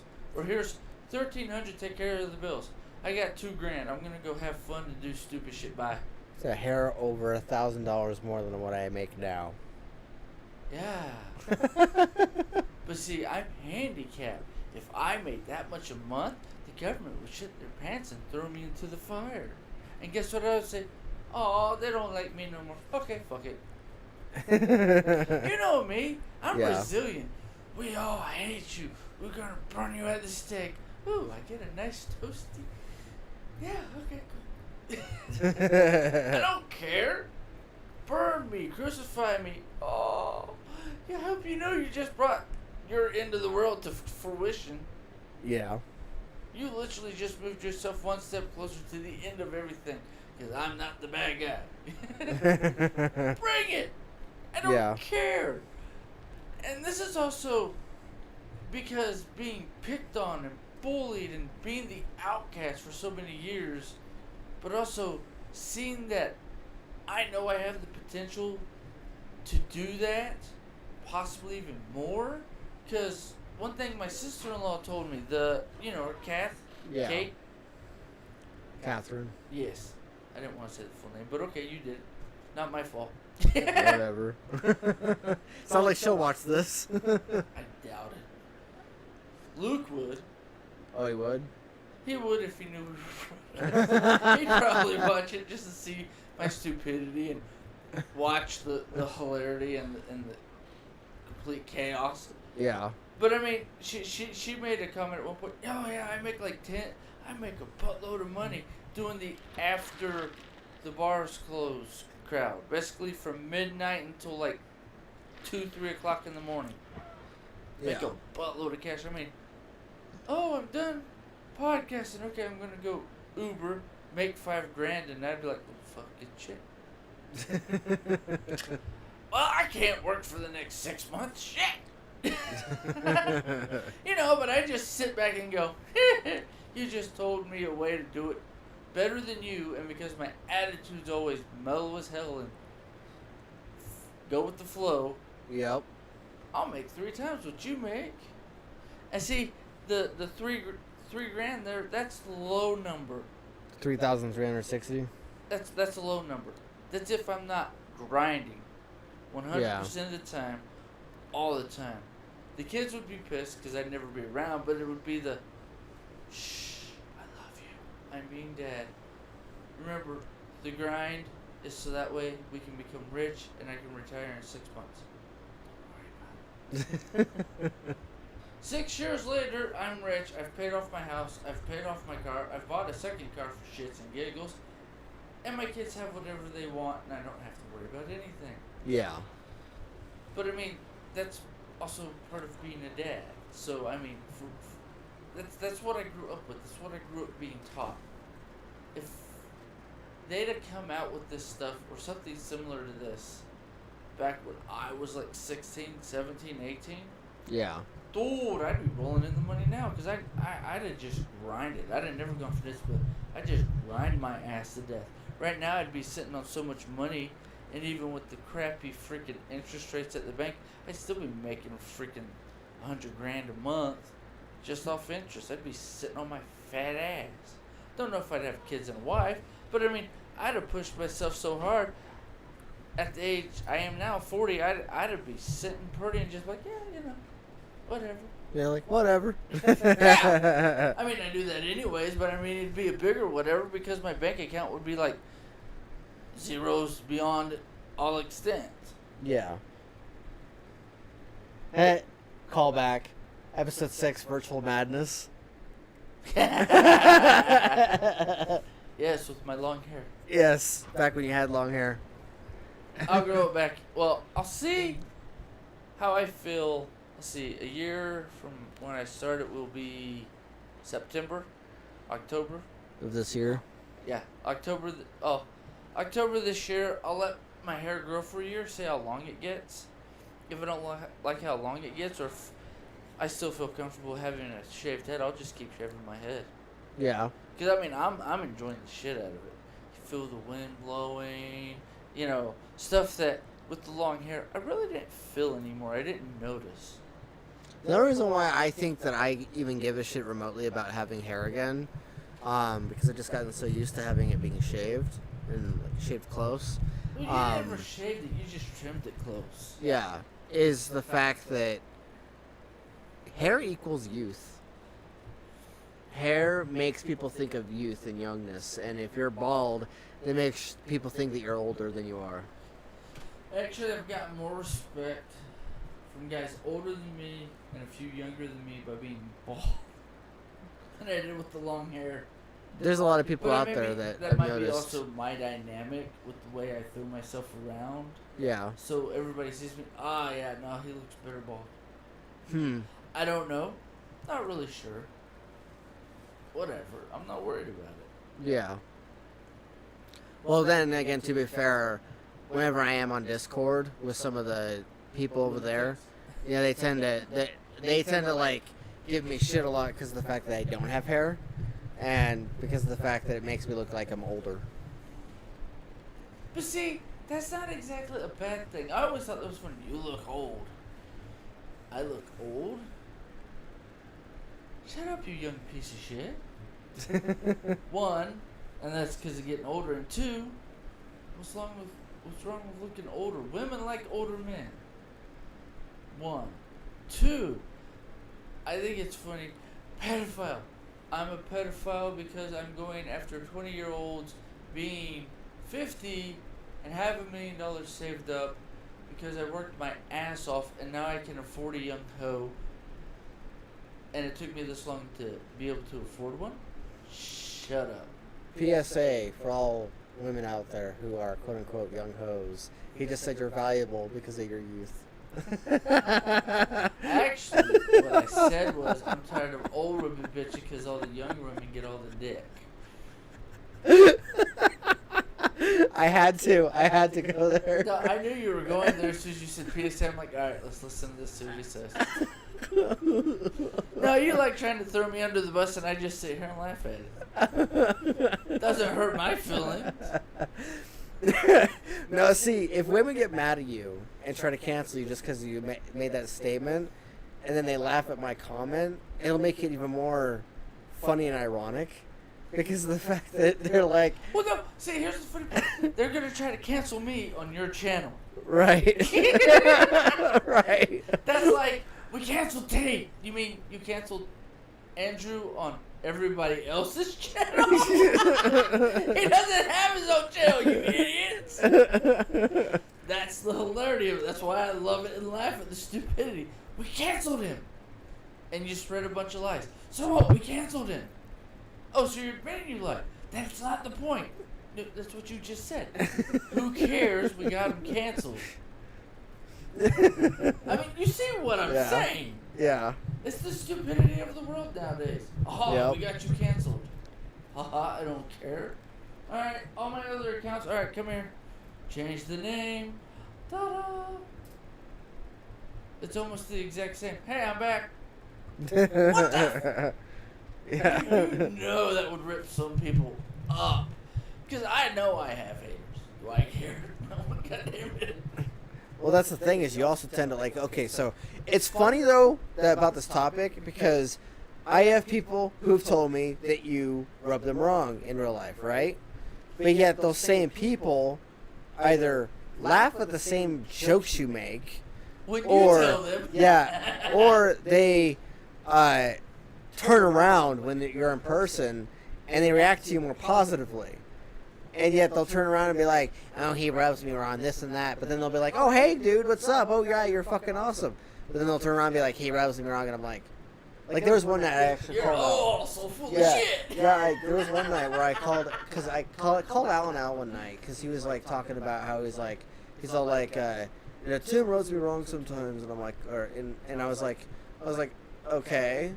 And your point, and he was just like, well, I don't know, man. And I'm like, really? Because it really seems like you enjoy the shit out of his feedback when he gives it to you, and you seem to really enjoy some of the stuff. He's like, what do you mean feedback? I thought that was you. And I'm like, yeah, 90% of it is me, but there are little nuggets in there that I throw in that are from him. And he's like, and I point out the nuggets. I ramble. Yeah, and the nuggets and everything, and he's just like, he's all like, oh, okay, well, I guess that makes sense. And I'm like, yeah, and then he goes and says, oh, well, he still rubs me wrong. And I'm like, well, you better not be bullshitting me when you say you like his feedback or whatever. And he's all like, no, I'm not bullshitting. I don't bullshit, blah, blah, blah, blah, blah. And I'm just like going, and I'm like, everybody bullshits, don't laugh. okay, like, whatever, dude. And I just was like, going, it's funny because everyone will, John Campia, throw me under the bus. John Campia has gone on record as saying, he's probably not the first one who said it, but I don't doubt it. when you win, all problems are fixed. When you win great and you win awesome, all problems are fixed, everything's under the water, and everyone goes home happy, and the story's over. But when you lose, and when you don't succeed as well as everyone thinks you are, suddenly everyone thinks you're a fluke. Suddenly everyone thinks that you're fake, or suddenly everyone thinks, they assume the wrong things about people, and they will call it bullshit, or they'll call it something bad, even though he's just it is throwing around his persona, right. Even though it's it's a completely mismeasurement, and scientifically speaking, most people's assessments of people are completely cooked. They're completely fucked. That's where I made the joke about you throwing up all these, sign up for the Real Word IO and throw up all the take shorts on a different channel, and all you're like, yeah, but everybody who hates him will come at me. I'm like, no, they won't. Shut up, motherfucker. I made $1 million off this stupid bitch you all hate. You hate him so much you have to watch him.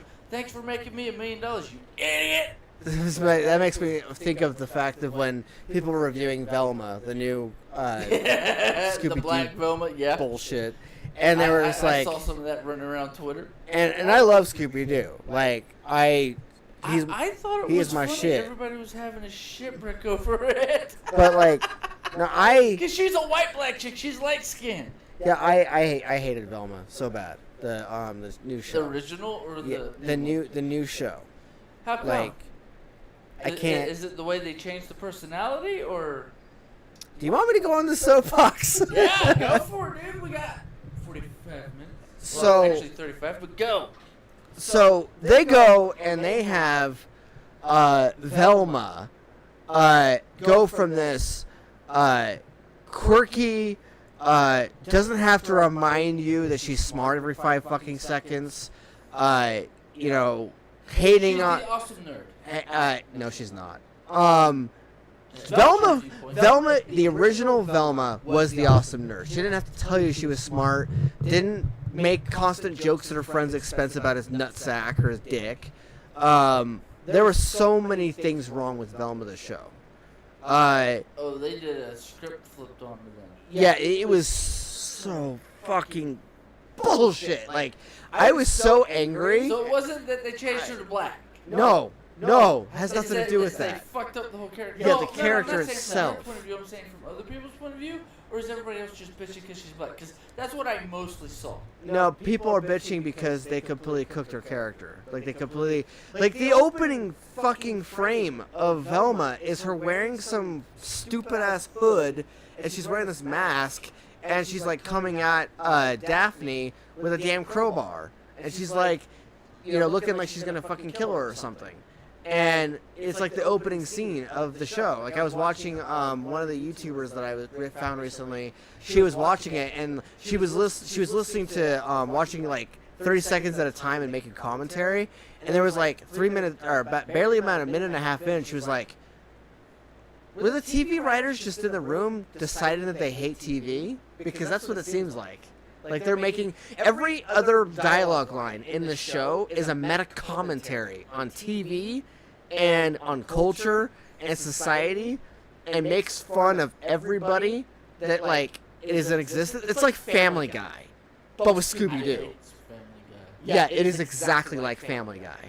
You can't do Family Guy and Scooby-Doo, you fucking cocksuckers. It is exactly like Family Guy. The humor, the meta humor, the expense jokes at the expense of the characters. So they tried to turn Scooby-Doo into Simpsons without when they did it. without the damn into Family Guy and made it a complete shit show. Without the dog, yes. Without Scooby? Yeah, Scooby's not even in the show.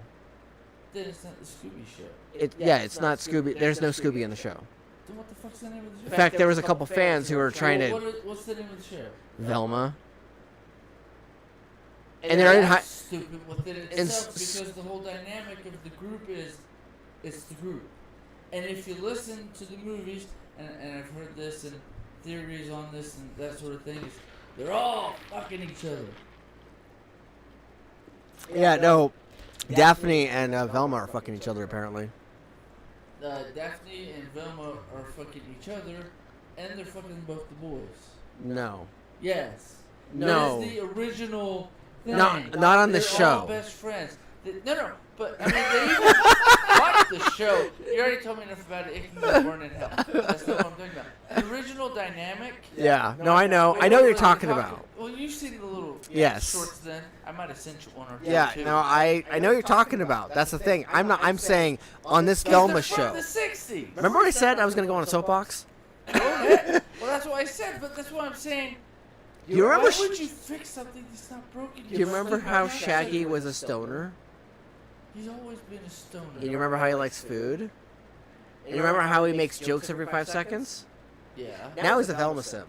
And he's anti-drugs. Well, he's always been a Velma simp, but he's never been anti-drugs. He literally looks at the camera and goes, "I hate drugs." See, that's them selling the new generation on a... Yeah, he literally is self-deprecating every 5 seconds, and there was a part where Daphne and Velma are kissing, and like the camera frame pulls out, goes into external shot, a wide enough frame to include Shaggy in the shot, and Shaggy, who's not even called Shaggy, he's called Norville, which is like his original name. Yeah, it's they're using his regular name, and it pans out to show him with a top hat, and he's got dapper clothes and everything, and he's like, "Damn it! I can't even win her over with myself." And then, like, you know, he's a complete simp.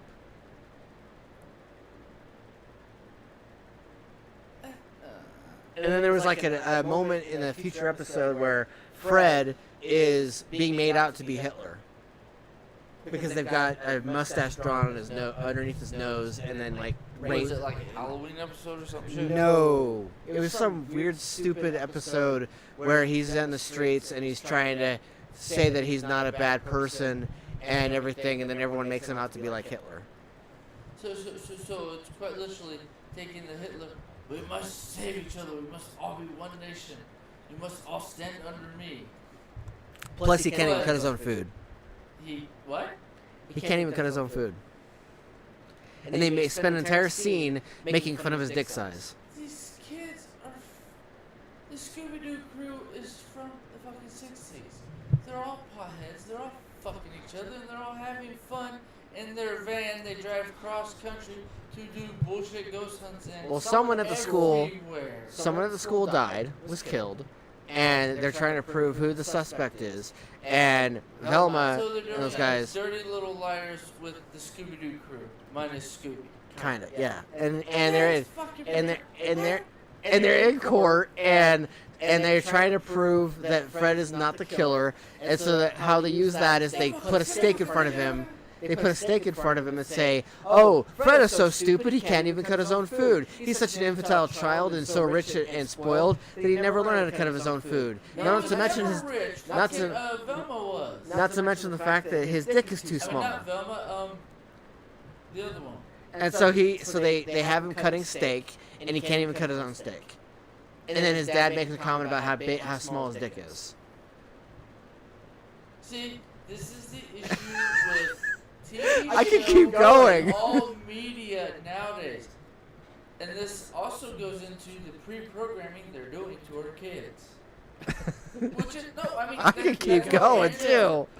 Look at what Tate said. Yeah. He literally said this is what they've been doing for years anyways. And look, they're still trying to do it. I feel like it's more the writers just being stupid. It's not even the writer's choice. It's the, we're all woke idiots, so we're going to write something that's completely against the original dynamic of Scooby-Doo and Friends. Yeah, I rewatched Where Are You? Scooby-Doo, Where Are You? So I could, preserve the memory of Scooby in my brain. And Arian happened to be around, and I was like, "Hey, Arian, you want to know Scooby-Doo?"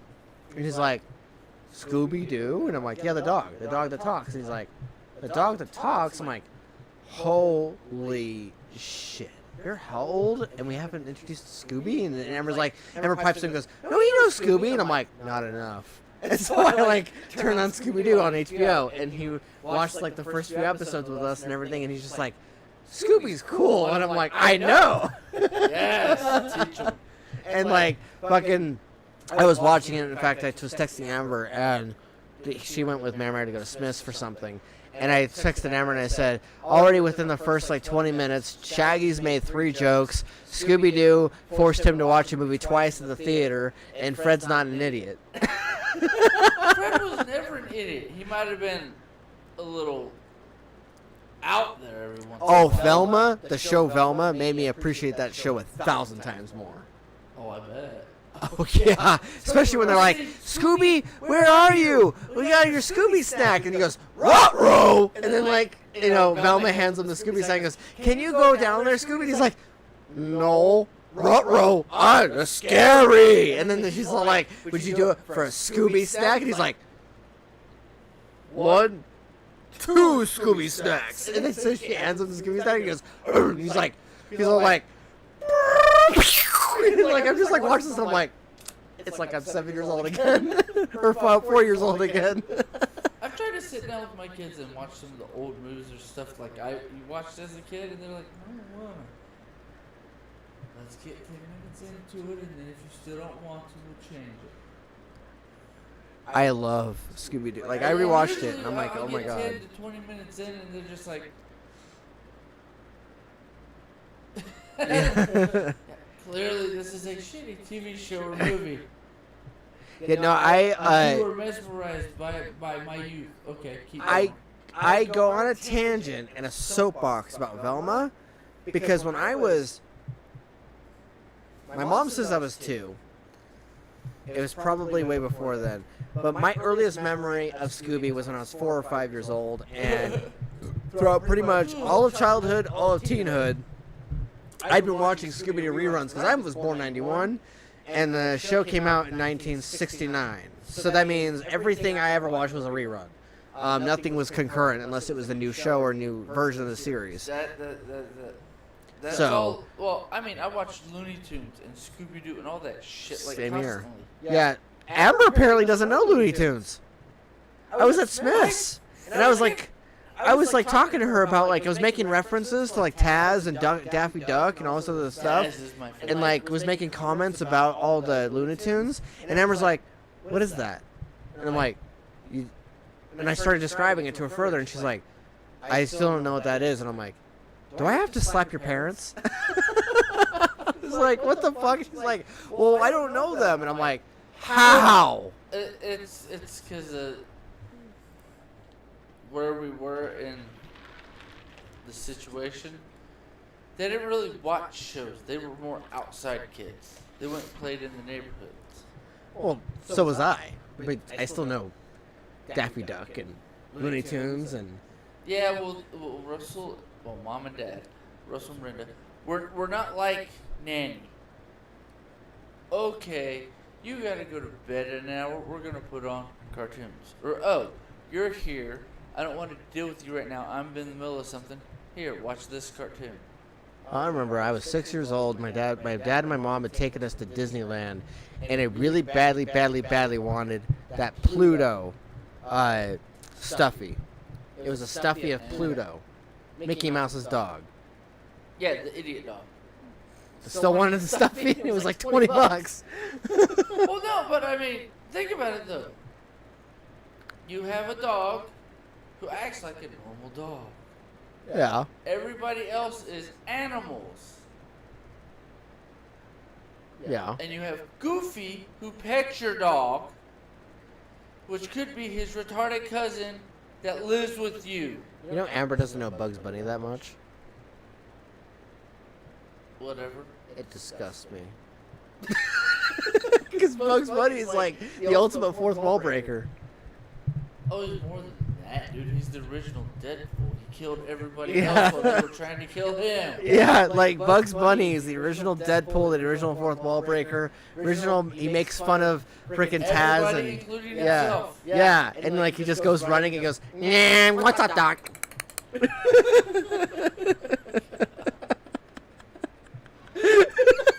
I just brought you back to that. No, just you making the voices hilarious. That could be half of your whole comedy hour. You just sure. But no, see, and the hilarity about it is, older people will know, younger people will be like, "What is that? I have to look it up." If they listen to this, Yeah. and we've just opened you just opened their world to a whole bunch of bullshit that they never knew existed, and I'm just sitting back going, idiots, and watching the stupidity happen. Because I don't know. I tried to show her and teach her stuff, but I was more of a music head Yeah. when she came about and was old enough to like communicate. So she got my music part, because I didn't really watch TV shows at the time, cartoons or anything, because I was basically a teenager Yeah. when she was old enough to communicate with. So, you know, that I can't be blamed for, because I was elsewhere in my own head. No, I'm not blaming you at all. I'm just going, how the fuck did she not know any of it? I don't know. That was... I literally... No, just hang on a second. I have an explanation. Shut up. I don't 100% know, but I have a possible 100% reason why. Okay. Because her generation is the generation... My generation? Yeah. Except for you didn't get this. She did, because we were in Oklahoma. Kids are watching too much TV. Don't let them watch TV. Don't let them watch kids shows. And it was around the age I stopped watching cartoons. Hmm. When she started watching TV. So, she doesn't know anything about it because, what was it? The fucking Rugrats and the other idiot show with the girl who can talk to animals and the crazy brother who has the mind of a monkey and the teenager idiot sister while the parents run off to go videotape animals in the middle of the freaking rainforest. Oh wait. You know what show I'm talking about? I don't remember the name of it. Because they did a movie with Wild Rugrats. Thornberrys. Yeah. Wild Thornberrys. Yep. But I'm saying that's where she came in. We had cable finally. Russell was making enough money and cable wasn't too expensive. That's when she came in. I only watched cartoons at Nanny's house because she and Peepaw, because he was retired Navy and still working for the government as a civilian, making a buttload. He, at the time in the 80s and 90s, they had cable. They always had cable. When I was growing up, Yeah. I always had Looney Tunes and cartoons before bed. Heck, I think once I even had a TV in my room and I watched Looney Tunes to go to sleep. I have HBO, so I might just force Amber to watch a bunch of Looney Tunes. Go for it. Teach her all the old shit that I didn't get to because there was nowhere to watch it at the time. Because they came out with all these new cartoon channels, which didn't do any of the old classics. Oh yeah, Like, I love the old cartoons. Nickelodeon, because it's owned by Fox, doesn't do anything like Cartoon Network, the original Cartoon Network, which is now Boomerang, Yeah. did, which was Flintstones, Looney Tunes, the Jetsons. God, that takes me back. Yeah, it does. I mean, shows like that I grew up with. Like you're talking about, where is Scooby-Doo? Yep, Scooby-Doo, where are you? Yeah. Yeah, because I'm a 90s kid, so that means that I had, like, the cartoons that were out in the 90s, but then also it was cartoons that came out in the 70s and the 80s and the 60s. I left when I was 19. Yeah. So, let's see, that's 2002? Yeah. So... They were still playing cartoons from the 60s and 70s. No, but I'm saying I wasn't at home. I was growing up. I was always busy running off, doing shit, trying to become, an owl doll. Yeah. Because I had just gotten out of high school. And then I got shipped off to Aunt Donna's and Uncle Fred's. Well, more Aunt Donna's house because Uncle Fred was always working his ass off. Yeah. God bless him. Here's hoping he isn't burning in hell right now. But, I mean, it's the dynamic of it. Yeah. She didn't get it because it was a different bubble in the house. Nanny was getting older and more, you stupid kids. Because, no offense, some of the bullshit that Amber did, I didn't, no. I knew where the line was. I knew across the line. Till I got big enough, here are my balls. I'm still your grandparent. I love you. And give me a hug, you fuck. Being me, a jackass, but respectful jackass, because it's an elder. Yeah. That sort of thing. And her, no offense to my stupid sister, is just like Freddie and Becky. We hate Nanny. She's a bitch. Yeah, she never really says much that's positive about her. She always paints such a negative view of her. But see, so that's all I really know. I was the golden child, though. I was the first. Yeah. So, even me at my worst, I call up Nanny, or I talk to Nanny, or ask Nanny for help. She'd help. It's funny as Merrimer doesn't say much that's positive about her either. Never that Merrimer lady comes up. is an in-law. That's fair. As far as Nanny was concerned. And like I told you, it's been brainwashed into Dad, Russell. Mm-hmm. You're an in-law. You're not a member of the family. Shut the fuck up. Your opinion doesn't mean shit. Go away, asshole. Yeah, and it's been burned into my psyche now. But I mean, that's what Nanny did. It's something that she learned from somebody or got from somewhere. Because the in-laws don't work like we work. Well, no. That's why you bring them into the family. You teach them how we work so that way we can all work together. I mean, I brought you in, no bullshit. Yeah. Well, yeah. See, I'm the peacemaker. I bring everybody together. We all sit down, talk. Well, it's a combination Shit. of you, Nephi, and at the time... I'm sorry, you mean my clone? Yeah, it's a combination of you two and, at the time, Liz. That is what made me feel somewhat accepted by the family. Liz has always been the oddball, but her and Amber always got along. Whereas Robin just sort of followed with the rest of you guys. But... She is the tag-along, yes. But, like, a combination but that's because of she elements. She always tried to fit in with Yeah. the older siblings. The two older sisters, because I was already gone. Yeah. By the time she got to the age of trying to fit in, trying to be part of the community. Mm-hmm. Nephi's like me. Oh, I'm not part of the community? Alright, fine. I'm going to do my own shit. Fuck you, assholes! And just went. Yeah. I mean, you see me, I just, oh, you don't like me. Okay, bye. Yeah. If I don't feel loved, or I feel disrespected or mistreated, or I just feel I'm not needed or wanted that day, I'll just disappear for a fucking week and then, boop, I'm back. What's even funnier is the fact that I remember telling Amber how, like, I was having a very, like, blues weekend, and, like, feeling like I was... Shit. Yeah, like, and then Amber had told Nephi, apparently, and so Nephi came over to hang out with us, and I was going on about how I wasn't liked and how all these other things, and then Nephi was like, excuse me, motherfucker, let's go for a walk, and then, like, he, like, pulled me aside and had me walk with him and shit, and he's like, he, like, literally laid it out on the fact that he's like, just because I may have been made to feel a certain way about everybody, that no matter what, he was there, and that if he's there, that means that somebody's there.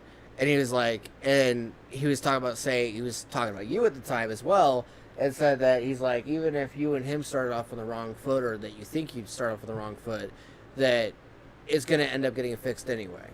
And, like, Nephi had stuck up for you and then stuck up for himself, and he's like, I don't know what the hell about Liz or whatever, but... Or anybody else, yeah. Yeah, but he's like, but I'm here, and that's all that matters.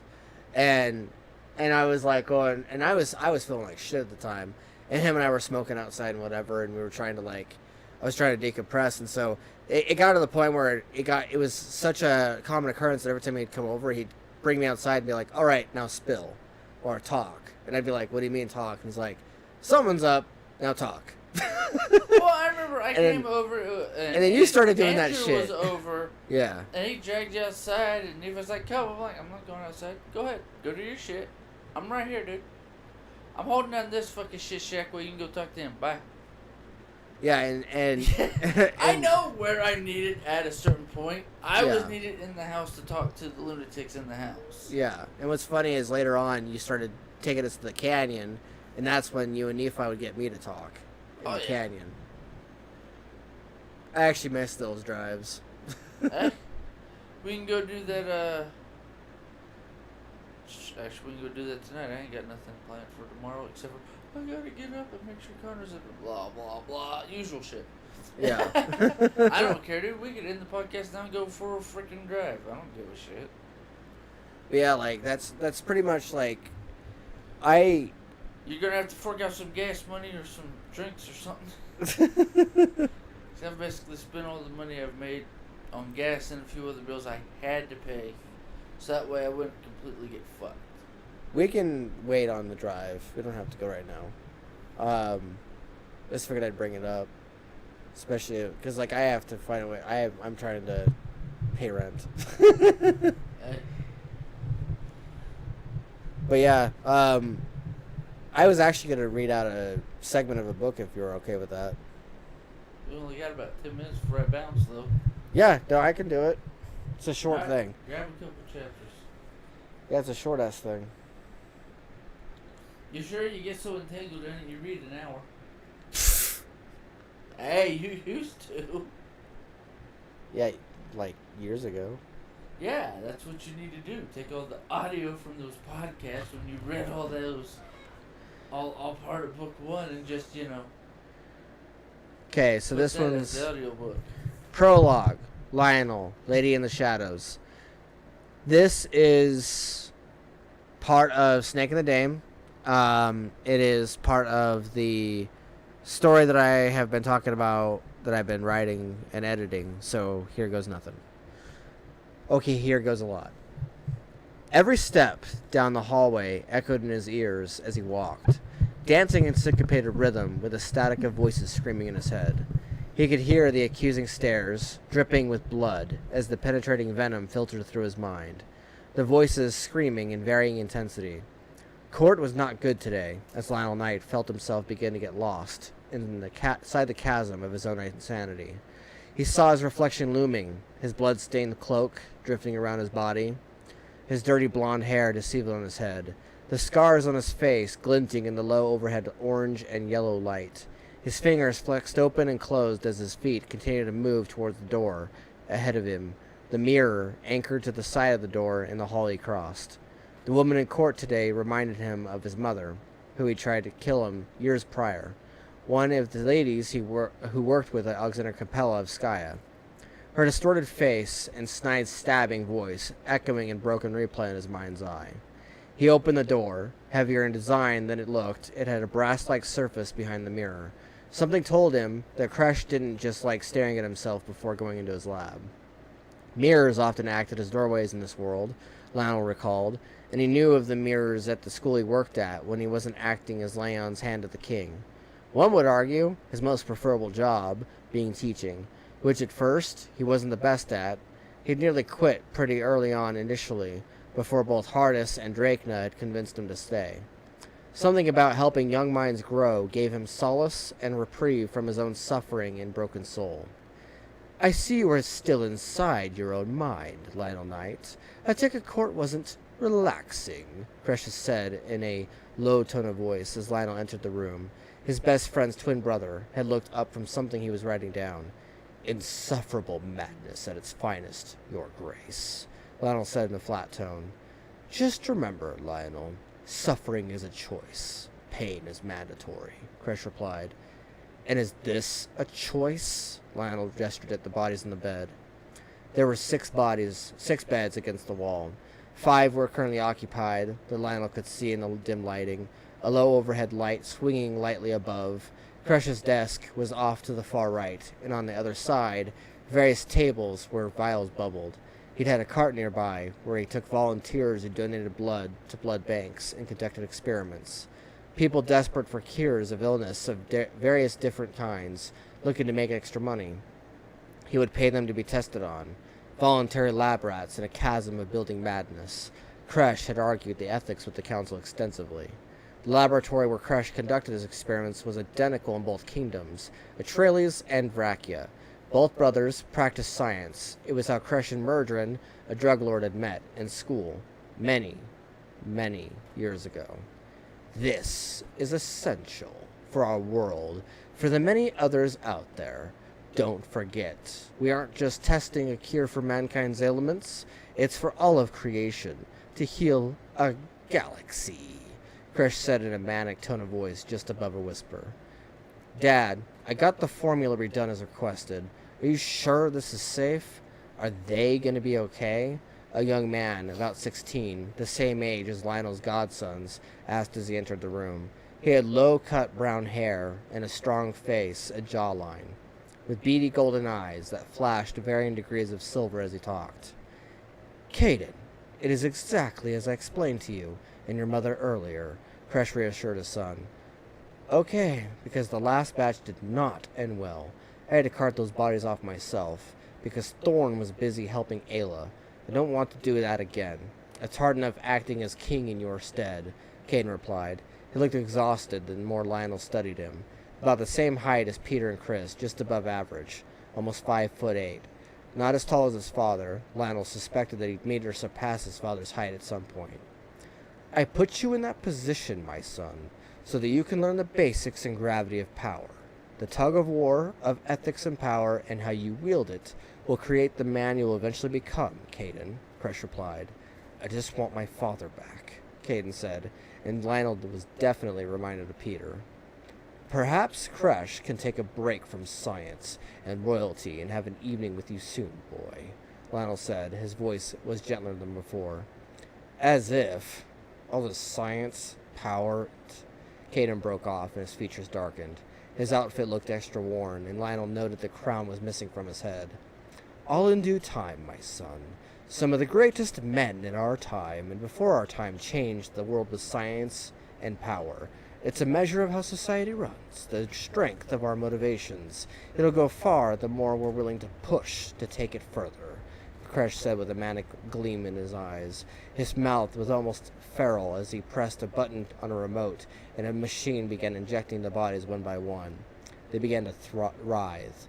Sometimes you have to take a break from conquest and remember what's most important, where home is, Lionel grunted. Spoken like a true hand of the king. Crash spoke with a low, deep, majestic whisper. Spoken like a father, Lionel said under his breath. Caden put a hand on Lionel's shoulder, and in the dim lighting, he could see Caden's eyes beginning to glisten. One of the bodies pulled off the blanket, and Peter's face and disheveled hair was revealed. "Peter!" Lionel growled. He moved towards the boy. "Do not interrupt this, Lionel Knight. It is proceeding as it was meant to. His father agreed to this." Lionel heard an urgent, cutting, but reassuring woman's voice in his head. "Trinitas!" Lionel spoke out loud. He tilted his head. "Yes, a ghost of the past. An urgency of the most importance. If you stop this, the boy dies. If you prevent this, the whole world crumbles." Lionel growled. He could feel his face tightening in rage, his fingers flexing. All it would take is a quick movement, and the boy would snap out of it.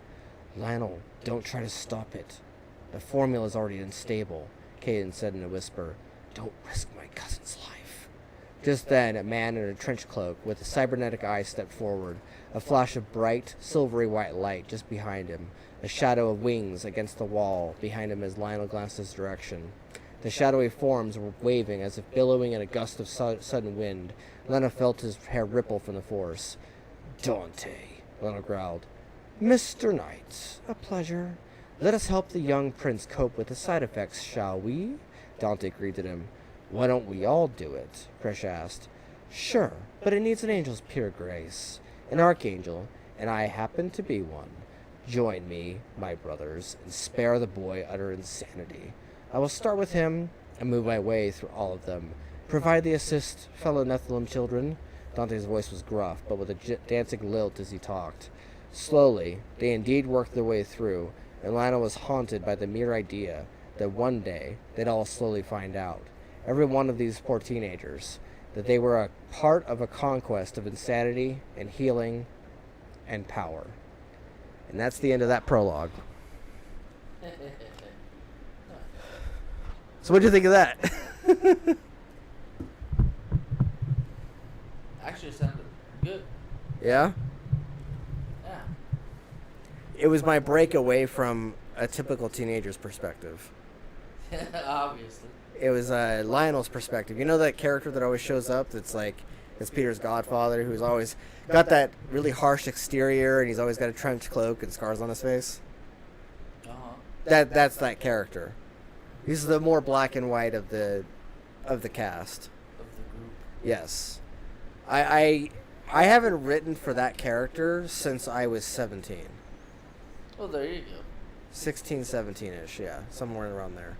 But I haven't written for him since then, and it's been fucking forever. So it was beyond exciting being able to write for him, and then being able to uncover that Crash has a son, and be able to, like, show that, and, like, now Caden's more in the story. Like, I went through different chapters where he would fit, and I was like, wait, drop there, and I was, like, finding places where to put him, and I was like, oh shit, now Crash has a son, like, even more than he did before, because I already knew he was going to have a son, but I didn't want to call him Alec. That's the thing. I renamed him. He's now named Caden Zane, which is, like, two forms of warrior. Like, that's essentially what his name means, is warrior. It's someone who has wisdom and someone who has bravery, but they're also a warrior. It's essentially what Caden means. And I actually liked it a lot when I wrote that. And I like the fact that, I don't know if you noticed, but do you know the dynamic between Lionel and Lex in Smallville? Yeah. father and son, where like Lionel's being purposely not necessarily cruel, although he is cruel, but he's trying to groom Lex into being a leader. To improve his son, to put his son where he should already be, in his opinion, even though his son, from his viewpoint, is dragging his ass and trying to be kosher with all the civvies. Yeah, like he's all being the regular people. Yeah, like Lex is all compassionate and everything, and Lionel at every turn is trying to make him darker. Yeah, because if you're dark, you can't be hurt. Like I was hurt, so don't be a weakling like you did, like when you were a kid and lost your hair. You're no longer allowed to be a weakling. You're an adult. Act it. Yeah, so that's the dynamic between Kresh and Caden. I was writing that, and I got really fucking dopey excited when I was like, holy shit, I'm like writing that relationship, and especially that part where like that beat where Caden's like, well, I wish I had my father back, and like it was like a thing where I was like, oh fuck, I put that line in there, and like, well, no, I mean think about it this way, or I should say, here's where my head popped in. I wish I had my father back. Ah, so you wish I was at home doing nothing, being lazy. I can't do that. I was given a task. I must finish my task. I'm sorry, but the work must go on. Yeah, and also the fact that that's what I saw. He's a 16-year-old who's being forced to become a king. Like he's being pushed into the role of ruling it instead. Come on, that's your job. Yeah, and he does have his mom. Like his mom is the one that's helping him at court, and like, you know, Varakia does have its own kingdom. That kind of goes into the queen. Okay, who's running this bitch? Okay, we're not following a female, which is old school. You know, kingdoms and whatnot, and it's like his son. Okay, that works. How the hell do I talk to these people? Quit fucking your goddamn ex-wife. All right, next. Sort of well, if you remember correctly in Game of Thrones, when Robert Baratheon dies, Joffrey rules. It could easily have been Cersei, or it could easily have been Jaime, even though Jaime was the Kingslayer. But instead it went to Joffrey, and Joffrey ended up ruling as king. And so Cersei, and Cersei and Tywin helped Joffrey rule, but Joffrey was the one who was ruling. Yeah, they did. Yeah, but I basically drew from that, and I was like, well, what if while Kresh is off being a scientist, you know, Caden and his mom are ruling Varakia, but Caden doesn't want to, but yet his mom knows that he's gonna have to, especially if like some accident occurs while Kresh is doing his stuff and he ends up killing himself on accident, or he dies. It's the, I don't want to do this. Well, you might as well do it now. Yeah. Because you're gonna have to do this eventually, whether you want to or not. Well, the interesting thing is that I'm hoping that Caden like wins some readers over, because at some point someone's going to be like, well, can you do a spin-off in Caden's point of view? And that'll be fun. I don't think it'd be a spin. I just like, hey, what about previously in the other books? Where was he? What was his point of view? What was going on with him? Yeah, I know. I was building up his character in my head, and I was like, you know, it wouldn't be half bad to write a spin-off in his point of view, or at least a few. Like a novel. I don't see it as a spin-off. I just see it as add-ons. Because, what was... I can't remember the name of the series. But it's what my mom told me about that they... God, this was... We talked about this... It was before I moved out here. It was when we lived in Oklahoma. But they'd already had like 30, 40 books to the series. Because his son was still writing the books. Yeah. He put out a few books he'd already written and then kept going. Yeah. But it was the thing of, there's so many stories from the original set that we can go off and show everybody else's story that's in the story, or show from the different points of view, from like the common man to the people who are above the emperor, who actually run everything in the background, sort of shit. So, based on what you hear in that segment, has there been an improvement in the craft? I just And like the way I the read way it you and stuff? read anyways. Yeah. Yeah. Although you reading it puts me to sleep, you asshole. Even though I'm not even monotone this time, I was actually like using No, you're voice reading inflections. in-character voices, Yeah. which is good, but I don't know. You reading puts me to sleep, you fucker. Don't ask me why, I don't know. Or maybe because it's right near midnight and that's when I want to usually try to wind down and go to sleep. Yeah. So And you- whenever there's a book read or a story read, it's like, oh, nap time. And my brain just automatically goes, sleep mode, somebody's reading.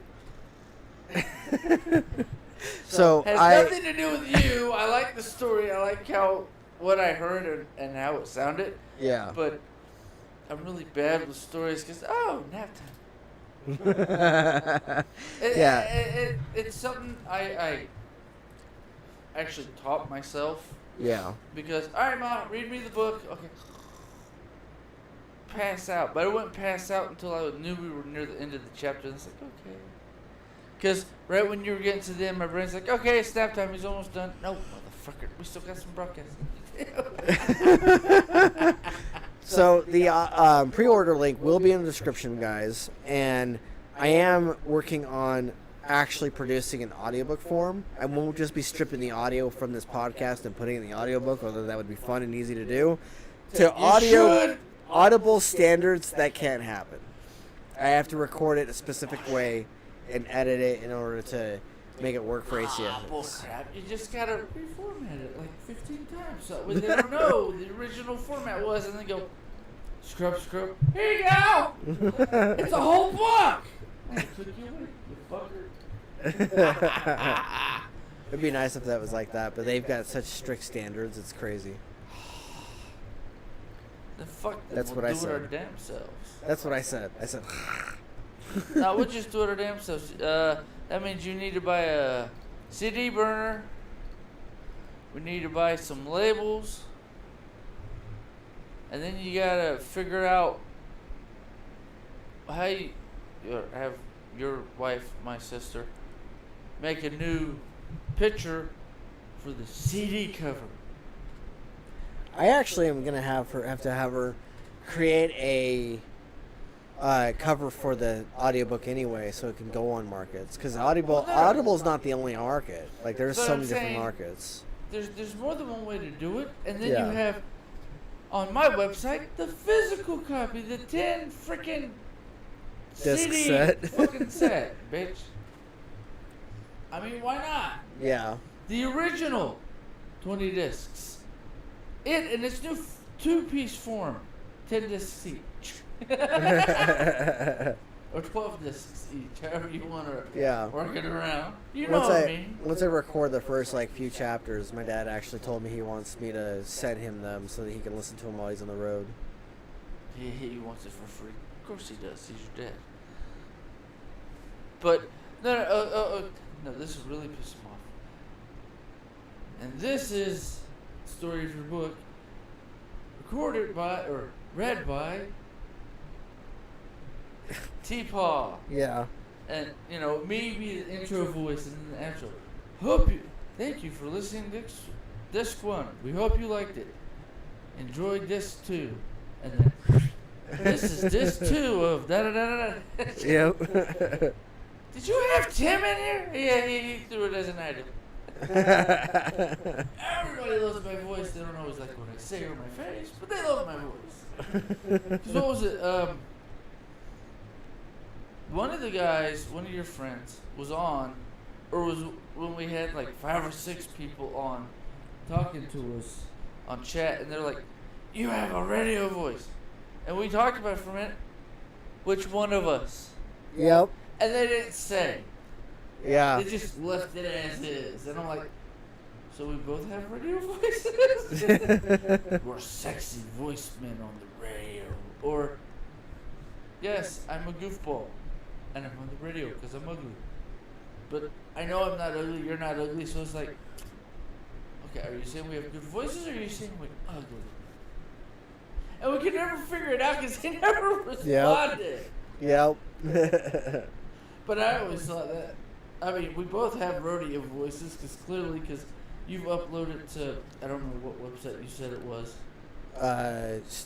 StreamYard or RSS? I don't remember RSS because you feed. said it would put it out as the audio only. Yeah, it was RSS feed, which I still get Yeah. charged for. I need to go back on there and re-upload stuff again. Yeah.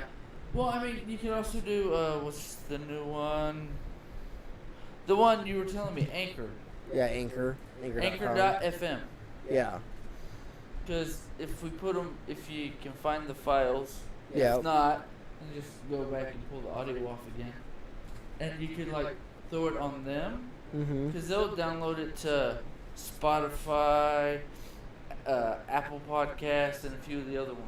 Yeah. They named off, I think the last commercial I heard, probably a couple commercials back, like 4 or 5 different podcast ones, and a couple of them, like, I don't know these ones. I think those are the ones Thomas was talking about, where the people in India listen to us and go, I like this show. Yeah, no, we've been building a solid wide base in parts of the United States, the UK, Ireland, and India, and parts of China. Like there was different parts of the world where we reached. I mean, the Chinese are always listening to the Americans, so that way they think they know what we're saying, so that way they can try to reprogram us when they try to take over the country. Are you fucking serious? Of course they're listening. I just need to start uploading the cast to that site again. I've been so busy the last year. Like last year was just hectic as hell. Complete clusterfuck. Yeah, it was And then hectic I'm like, as all hell. right, come on, kick. Let's get back into podcast, and I'm bored again. Yeah, it was hectic as hell. Like last year felt like 5 years wrapped in one. Last year was a clusterfuck. I mean, hell, dude, I took off, what was it, 6 months, 8 months? Because my head just went somewhere else because I was doing whatever. Yeah. I mean, we still went to the gym, but... Yeah, we still did the gym stuff. But I like broadcasting, and I like your enthusiasm on wanting to see the rest of National Treasure. You will enjoy the fuck out of it. Oh yeah, no, I enjoy the shit out of National Treasure. You know, bringing it back. I really like what I'm seeing so far, and I really hope that it keeps going and keeps being awesome. Have you watched, or did you watch Bad Batch Season 1? I have not finished it yet, no. Finish it, because they got, I think, the first, excuse me. My dad was also the one 4 talking to me about Bad 5. Batch. Being like, have you watched the rest of Bad Batch yet? And I'm like, no. Oh, And he's like, season you 2. should. Season 2, I think they're on episode 5 or 6 already. Yeah. So, Okay. just saying. Yep. You like Star Wars talk, so you know. Oh yeah, no, I love Star Wars talk. It'll The give way you enough the way Jeremy range John so says. we can just pick something, and this is what we're talking about today. the way Jeremy John says it. Nothing but Star Wars. Everything and Star Wars. No. But what I want to get, actually, I'd like to get you with your lightsaber in my backyard.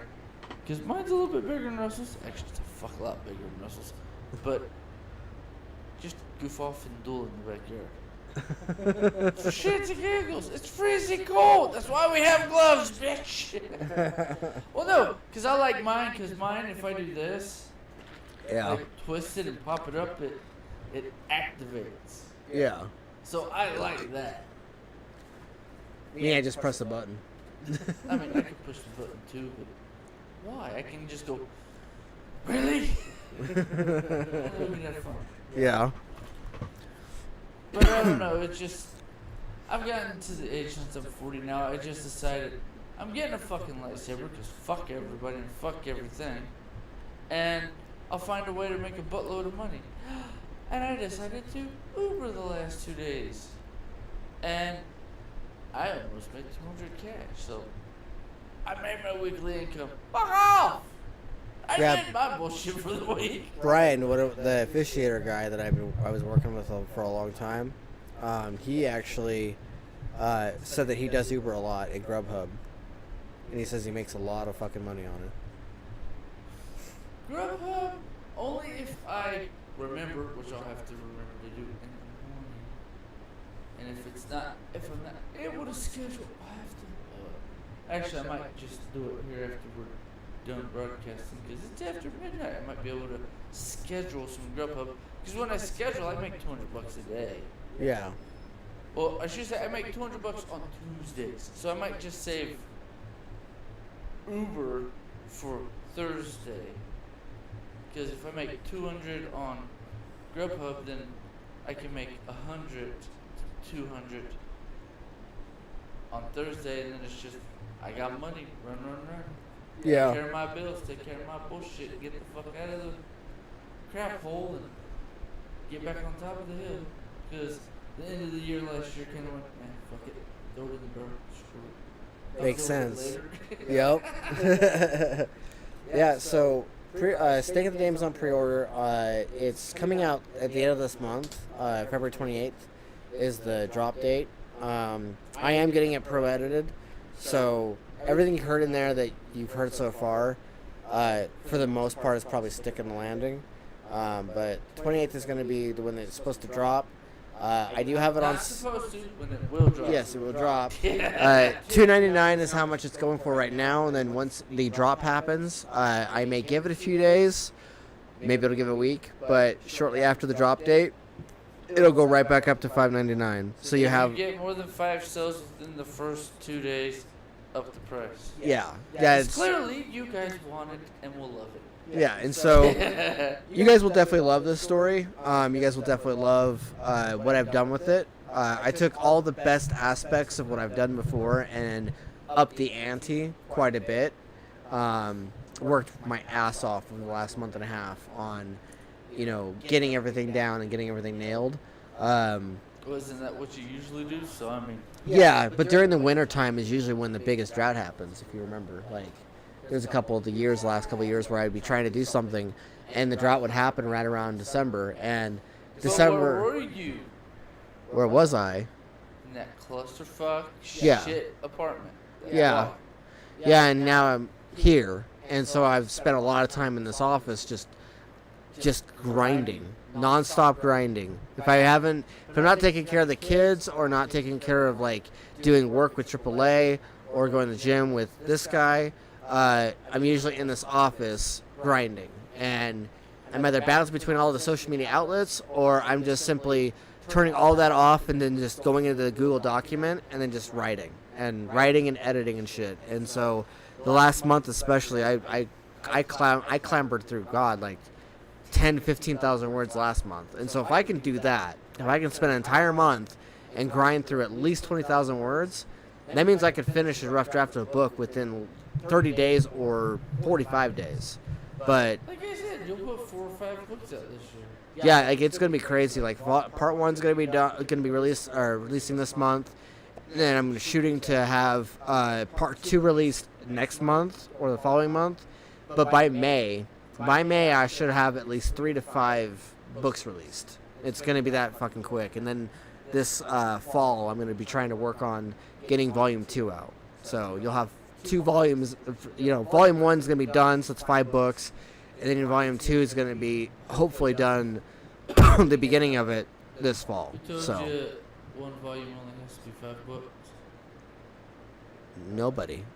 That's your number? Yeah. Okay, no, it's probably I gonna be. figured I'd ask because you usually have a reason for that. Because I've seen some books it's 3 because but I know other books where it's 10 books. I'm actually playing around with the idea of taking part 6, which was supposed to be the original subtitle of this novel series, called Web of Shadows. Playing around with having 3 narrators, where I'm having Destin, Peter, and Trinity, and then maybe playing around with Lionel as a narrator, their own narrations, and having it be a 24-chapter novel, which is still gonna be a short book, but I'm looking at it as being the one that's the most complicated, but being part 6, calling it Web of Shadows, and being part of the Volume 1. Now, don't call it complicated. You know it's not only complicated in your head because you haven't done it yet. Yeah, that's fair. Once you get it done, you're like, oh, that was easy. Well, fuck, I can do that again. Yeah, how I just fucking go, achoo, and it's done.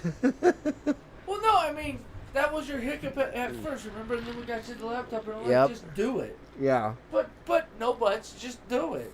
I kept pushing you just to do shit, and now it's like, yeah, no, I get it done in a month or two. Yeah. And it's done. Yeah, like... I'm sorry. I clambered through. With me goofing off and pushing you, you actually became, no offense, more comfortable. Just fuck it, let's write it. Yep. I'll fix it and edit it later. Yeah, the sad part is that even though I was hanging out with Andrew and those guys a lot, and like I liked kind of who I was back then, and I liked... It was not beneficial for your writing or who you yeah, were. and like I liked hanging around with him and stuff, and You liked... only liked getting high, don't lie. Fair. I see the truth. But like back then, like I enjoyed the times and stuff with them, but at the same time, like it was not nurturing for that writer part of me. It really wasn't. Like, not only did they not ever ask to hear anything I was writing, I had to offer it, and I like offered it once, and Jonah listened to it just fine.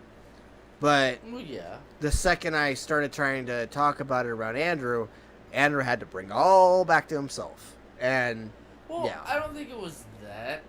From his point of view. it's just how it came off. But, well, no, just hang on one sec. It's the... God, I've heard you talk about this book. Just fucking write it. Quit telling me about it. That's not necessarily how he told me it.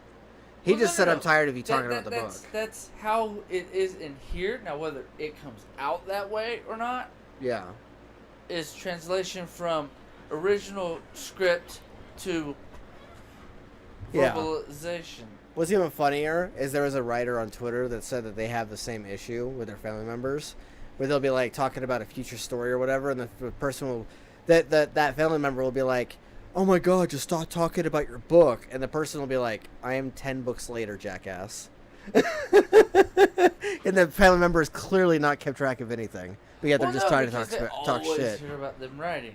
Right. Me, I let you talk about it. If I find it interesting, I'll put in my 2 cents. If it's just you know, giving me an update on what you're doing, then great, I'll listen. Yeah.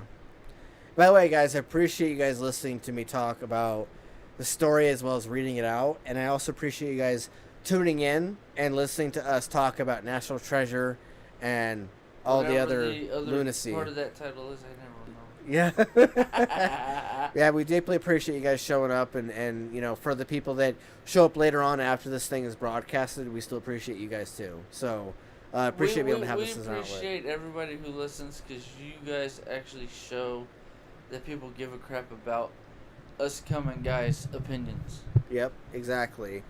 And yeah, I think that we're wrapping up now. Yes. So I am TPAW. I am the Karnage.